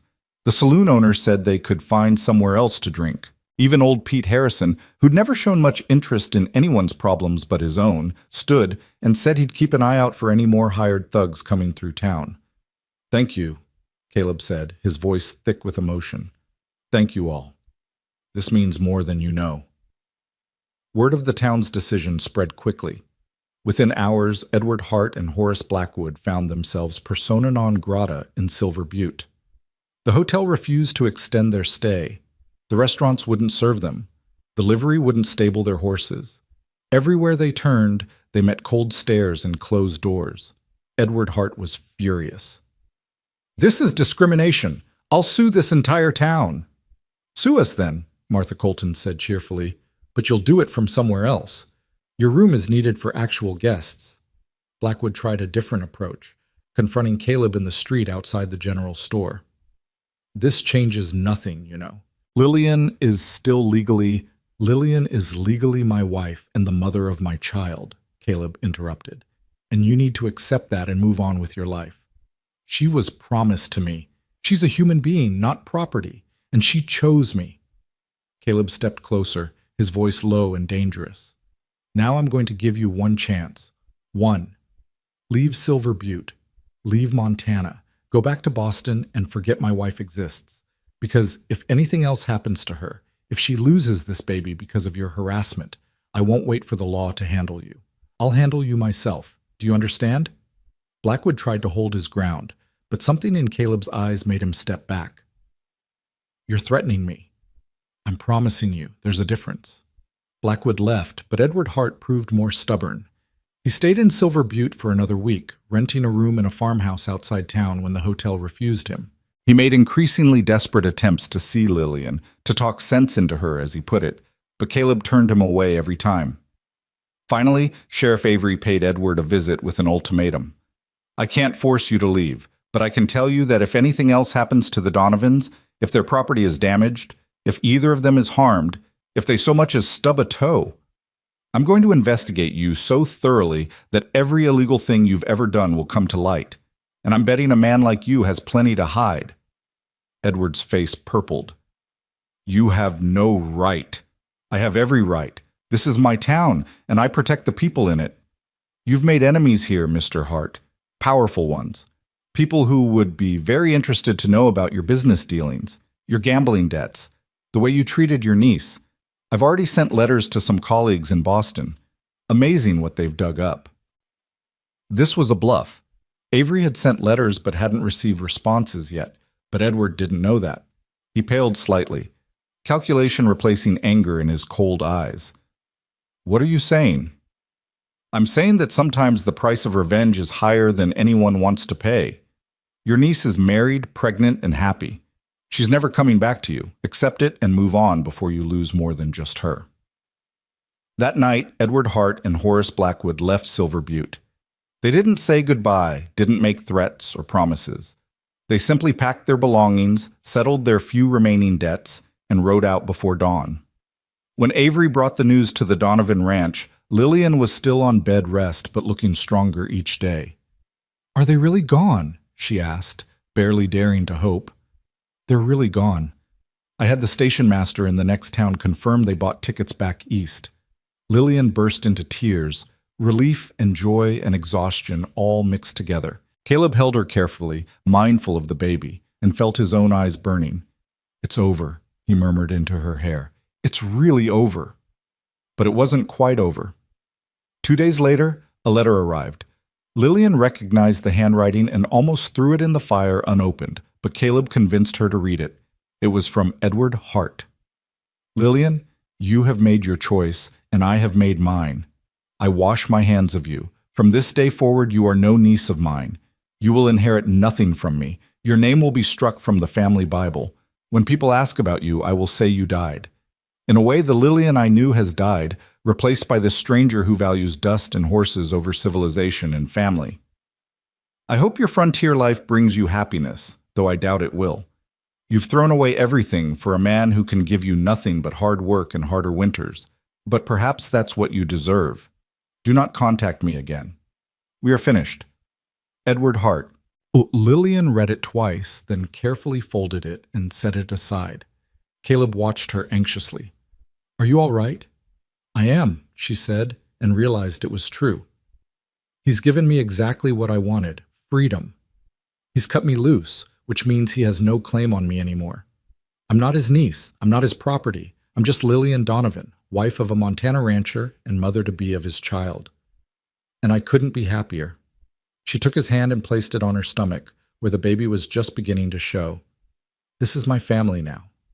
You and this little one. This is where I belong. Caleb kissed her softly, tasting salt from her tears. We're going to have a good life, Lillian. I promise you that. I know we will. We already do. The rest of the summer passed in peace. Lillian recovered fully from the fire incident, and the baby continued to grow strong and healthy. Caleb rebuilt the barn with help from neighbors, and it rose from the ashes bigger and better than before. The garden was replanted, the horses thrived, and slowly, day by day, the fear and tension that had defined their early marriage gave way to joy and contentment. They fell in love more deeply with each passing week, discovering new things about each other. Caleb learned that Lillian sang lullabies to her growing belly when she thought no one was listening. Lillian discovered that Caleb sometimes talked to the baby too, telling it about the ranch and the horses, and promising to teach it to ride as soon as it could walk. As summer faded into fall and the mountains blazed with color, Lillian stood on the porch one evening watching the sunset paint the sky in shades of fire and gold. Caleb came up behind her, wrapping his arms around her and resting his hands on her now prominent belly. What are you thinking about? He asked. About how far we've come. 3 months ago, I stepped off a stagecoach, terrified and broken. And now look at us. We're building something beautiful here. We are, he agreed, and it's only going to get better. The baby kicked, strong enough that Caleb felt it through Lillian's dress. They both laughed, sharing the wonder of that tiny life making its presence known. In that moment, with the sun setting over their land and their child moving beneath their hands, they were complete. They'd fought for this peace, this love, this chance at happiness. And they'd won. Winter came to Montana like a promise kept, blanketing the valley in snow that turned the world quiet and clean. The rebuilt barn stood strong against the wind, the horses sheltered and warm inside.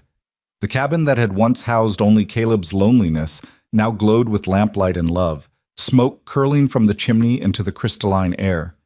Lillian grew rounder as the months passed, her body changing in ways both miraculous and uncomfortable.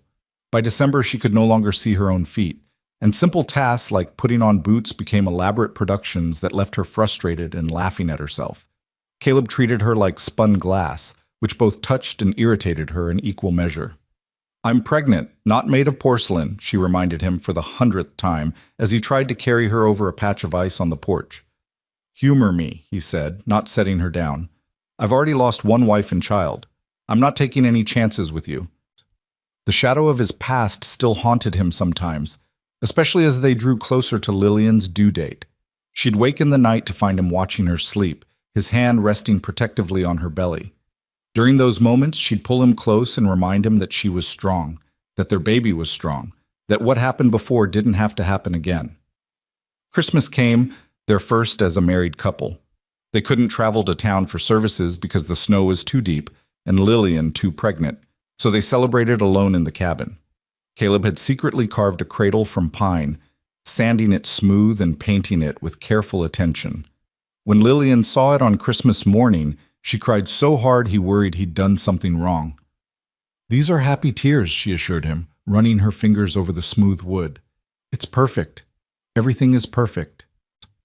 They made love that night with careful tenderness, Lillian's belly between them, the baby moving as if to remind them of the miracle they'd created. Afterwards, lying in the darkness with her head on Caleb's chest, Lillian spoke softly. I used to think love was something that happened to you, like catching a fever. Something beyond your control that you either suffered through or enjoyed. But this, she placed his hand over her heart, this is a choice we make every day. To be kind, to be patient, to see each other clearly and love what we see. That's more powerful than any fever. When did you get so wise? Caleb asked, kissing her forehead. When I married a man who showed me what real love looks like. January brought bitter cold and shorter days. Lillian nested with increasing urgency, reorganizing the cabin until everything was exactly where she wanted it. She washed and folded tiny clothes that Martha Colton had given her, imagining the baby who would wear them. She made lists of names, debating each one with Caleb over dinner. If it's a girl, I like Grace, she said one evening. It means blessing, and that's what this baby is. Grace Donovan, Caleb tested the name. I like it. And if it's a boy? I was thinking James, after my father, but only if you approve. James Donovan it is. He reached across the table to take her hand. Boy or girl, this child is going to be so loved. More loved than any child in Montana, Lillian agreed, her eyes shining. But the easy joy of pregnancy gave way to anxiety as her due date approached. Dr. Price had estimated early March, which meant they were entering the most dangerous phase. Caleb arranged for Martha Colton to stay with them when the time came, since she'd assisted with dozens of births. He laid in extra supplies, made sure the cabin was warm and well-stocked, and tried not to let Lillian see how terrified he was. She saw anyway. She always did. Talk to me, she said one night in late February as they lay in bed. Outside, a storm howled against the windows. Tell me what you're afraid of. Everything, he admitted. I'm afraid of losing you. I'm afraid of losing the baby. I'm afraid of being alone again. You won't be alone. Even if something happens to me, don't. His voice broke. Don't even say it. Caleb, listen to me. She struggled to sit up, and he helped her, arranging pillows behind her back.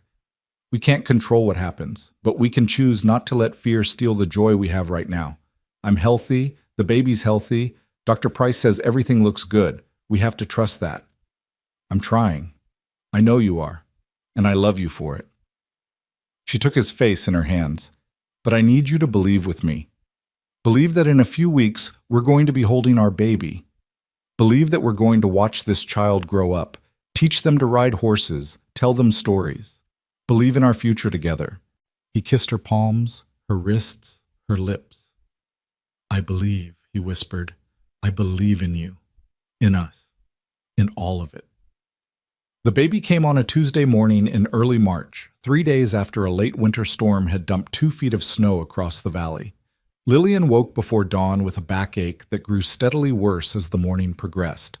By breakfast, the pains were coming regularly enough that Caleb sent for Martha Colton and Dr. Price. It's too early, Lillian gasped between contractions. The baby's not supposed to come for another week. Babies come when they're ready, not when we schedule them, Martha said calmly, arriving within the hour on snowshoes. Dr. Price came an hour later, riding through drifts that nearly swallowed his horse. The labor was long and difficult. Lillian had heard other women talk about childbirth, but nothing prepared her for the reality, the overwhelming power of her body taking over, the pain that eclipsed everything else, the terrifying sense of being caught in something far bigger than herself. She clutched Caleb's hand so hard she left bruises, but he never complained, never left her side. You can do this, he murmured over and over. You're the strongest person I know. You faced down killers. You survived things that would have broken anyone else. You can do this. I can't, she sobbed during a particularly brutal contraction. Caleb, I can't. You can. You are. I'm right here with you.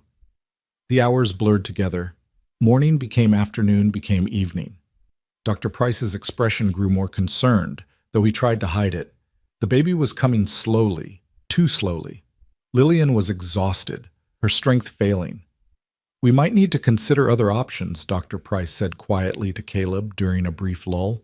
If the baby doesn't come soon, no, Lillian's voice was weak but determined. "No cutting. I can do this. Give me 1 more hour." "Lillian." "1 more hour, please." Dr. Price looked at Caleb, who nodded. 1 more hour. Lillian gathered every ounce of strength she had left. She thought about everything she'd survived to get to this moment. The beatings, the fear, the desperate flight west. She thought about Caleb and the life they'd built, the home they'd made. She thought about the tiny person fighting to be born, and she refused to give up. When the next contraction came, she bore down with everything she had, and again and again. Until finally, as the sun set over the Montana mountains, painting the snow-covered world in shades of pink and gold, a baby's cry split the air.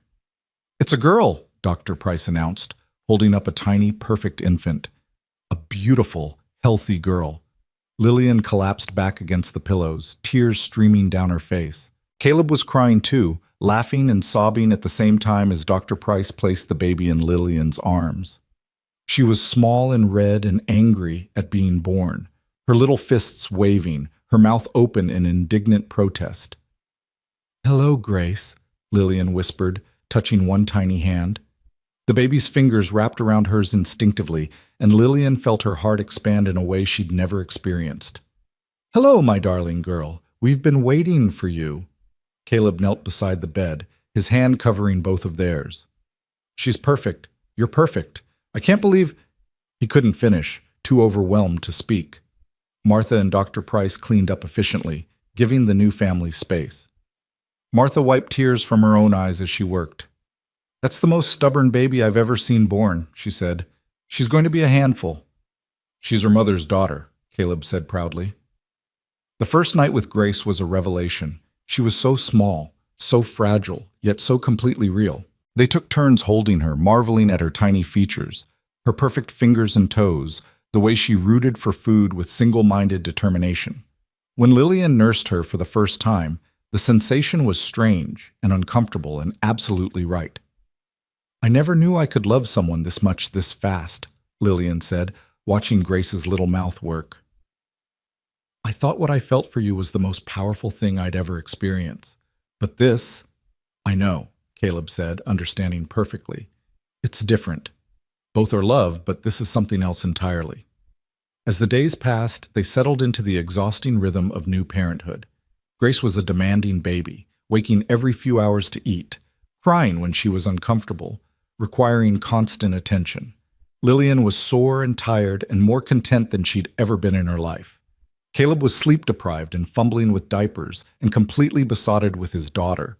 "I used to think the ranch was important," he said one night as he paced the floor with Grace, trying to get her to sleep. "The horses, the land, building something lasting, but none of that matters compared to this. To you two." "It matters," Lillian corrected from the bed, where she was trying to catch a few moments of rest. "But it matters because it's what we're building for her. A legacy. A home." When spring finally broke and the snow melted, revealing the valley green and alive with new growth, Caleb and Lillian brought Grace outside for the first time. She was 6 weeks old, bigger and more alert, her eyes tracking movement and her little mouth making cooing sounds that delighted them both. "This is your home, Grace," Lillian told her daughter, holding her up to see the mountains, the creek, the horses, and the pasture. "This is where your story begins, and it's a good story, a beautiful one. You'll grow up free and loved and safe. No one will ever tell you that you're not enough. No one will ever try to make you into something you're not." "She'll grow up knowing her own mind," Caleb added, wrapping his arm around Lillian's shoulders. "Knowing she has choices. Knowing she's loved not for what she can do for anyone else, but for exactly who she is." That Sunday, they took Grace to Silver Butte for her baptism. The whole town turned out, crowding into the small church to witness the blessing of the baby who'd been born to such extraordinary circumstances. Pastor Williams held Grace gently as he performed the ceremony, and when he handed her back to her parents, there wasn't a dry eye in the congregation. Afterwards, there was a celebration at the Colton house. Women cooed over Grace, offering advice and hand-me-down baby items. Men clapped Caleb on the back and joked about sleepless nights. It was warm and communal and exactly the kind of welcome Lillian had dreamed of when she first imagined coming west. They're your family now, Martha told her as they watched the festivities. All of us. That's what community means out here. We take care of our own. I never had this in Boston, Lillian said, bouncing Grace gently. Never had people who cared about me just because. It was always about what I could do for them, what advantage knowing me would bring. But here you're just Lillian Donovan, wife of Caleb and mother of Grace, and that's more than enough. As summer arrived, bringing long days and abundant growth, the ranch flourished. Caleb took on a young man named Thomas as a helper, which freed up more of his time to spend with Lillian and Grace. They fell into a new routine, one that revolved around the baby but still left room for each other. Lillian discovered she could do ranch work with Grace strapped to her back in a sling Martha had made. The baby seemed to love being outside, watching the horses, listening to the creek. She's going to be a rancher like her father, Lillian observed one day as Grace's eyes tracked a horse walking by. She can be whatever she wants, Caleb said. Teacher like her mother wanted to be, rancher, doctor, anything. Grace grew quickly, hitting milestones that thrilled them both. Her first smile, directed at Caleb, made him cry. Her first laugh, a delighted gurgle when Lillian blew raspberries on her belly, became their favorite sound. By 6 months, she was sitting up, grabbing everything within reach, and showing a personality that was equal parts stubborn and sweet. She's definitely your daughter, Caleb teased one evening as Grace refused to go to sleep, fighting her exhaustion with determination. My daughter? She gets that stubborn streak from you. Pretty sure I got it from you. They laughed, and Grace finally surrendered to sleep, her little face relaxing into peaceful dreams. Watching her, Lillian felt a contentment so deep it bordered on disbelief. A year ago, she'd been trapped in Boston, beaten and desperate. Now she had everything, a husband who loved her, a daughter who was her whole world, a home that was truly hers. One evening in late summer, as they sat on the porch watching the sunset while Grace played with a wooden horse Caleb had carved, Lillian received an unexpected letter. The return address was Boston, but the handwriting wasn't Edward Hart's. With trembling fingers, she opened it. Dear Mrs. Donovan, it began. You don't know me, but I was a friend of your mother's. I recently learned that you left Boston under difficult circumstances and wanted to reach out. Your Uncle Edward passed away last month from a heart attack. His estate is being settled, and despite his claims that he disinherited you, the will makes no such provision. As his sole living relative, you are entitled to inherit everything, the house, the investments, a considerable sum of money. I've taken the liberty of hiring a lawyer on your behalf to manage the estate. If you wish to claim your inheritance, please contact me at the address below. If you prefer to renounce all claim, that is also your right. Either way, I wanted you to know that you are free of him now, in every sense. Your mother would be proud of the woman you've become. Sincerely, Eleanor Whitmore. Lillian read the letter twice, then handed it to Caleb without a word. He read it carefully, then looked at her. How do you feel? I don't know. Relief, mostly. He can't hurt me anymore. She paused. The money would change our lives. We could expand the ranch, hire more help, make sure Grace has everything she needs. We don't need his money to do that. We're doing fine on our own. I know we are, but... She looked down at Grace, who was chewing happily on the wooden horse. This is her birthright, her grandfather's estate. Maybe I should claim it for her sake. They talked it over for days, weighing options. Finally, Lillian wrote to Eleanor Whitmore with her decision. She would accept the inheritance, but it would all go into a trust for Grace. Not a penny would be used to change their current life. The money would be there for their daughter when she was older, to give her opportunities and choices. But the life they'd built together, the one they'd fought so hard for, that would remain theirs alone. Are you sure? Caleb asked after she sealed the letter. That's a lot of money to put away. I'm sure. We don't need Edward Hart's money to be happy. We already have everything that matters. As the years passed, the Donovan Ranch became known throughout Montana Territory for its fine horses and the family who ran it with integrity and skill. Grace grew from baby to toddler to a spirited little girl who could ride before she could read, who loved the horses as much as her parents did, who had her mother's determination and her father's gentle strength. They had more children, a son they named James who arrived 3 years after Grace, quieter and more thoughtful than his sister. Then twin girls, Emma and Rose, who filled the expanded cabin with chaos and laughter. The family grew, the ranch prospered, and Caleb and Lillian's love deepened with each passing year. Sometimes, in the quiet moments after the children were asleep, they'd sit on the porch and remember how it all began. Lillian would think about the terrified woman who'd stepped off a stagecoach with bruises on her face and hope in her heart.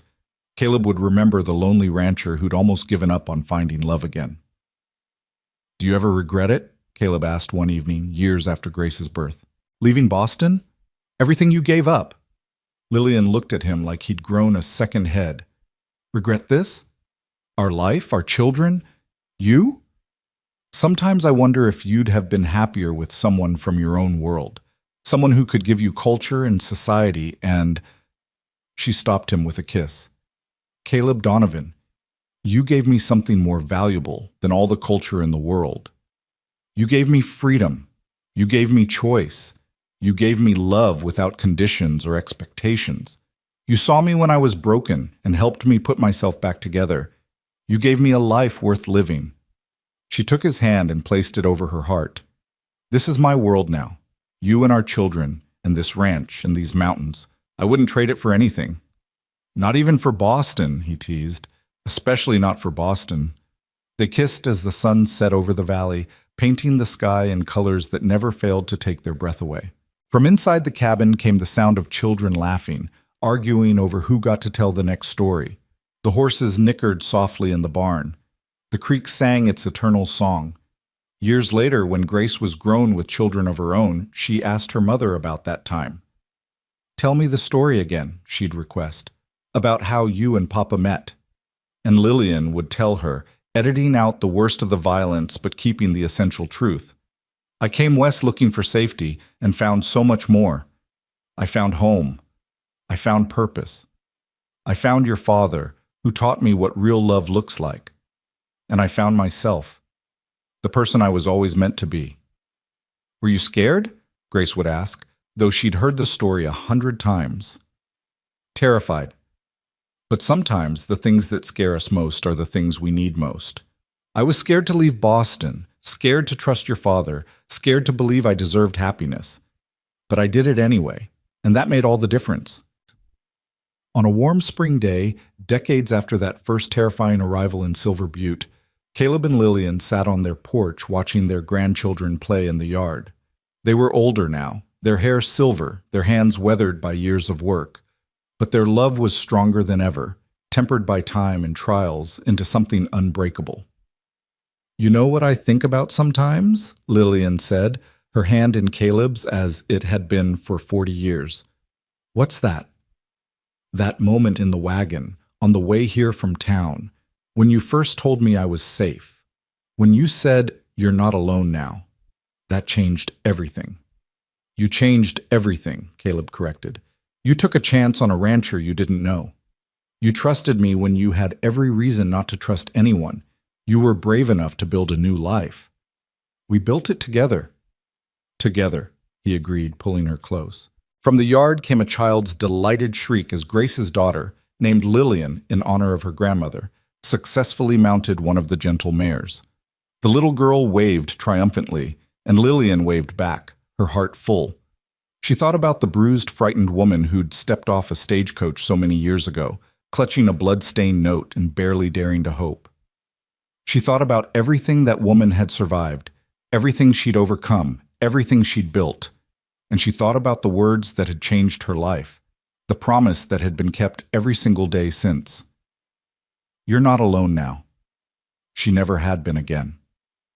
As the sun dipped below the mountains, casting long shadows across the land they'd worked and loved and passed on to their children, Caleb and Lillian Donovan sat together in the home they'd made. Behind them was a past full of pain and struggle.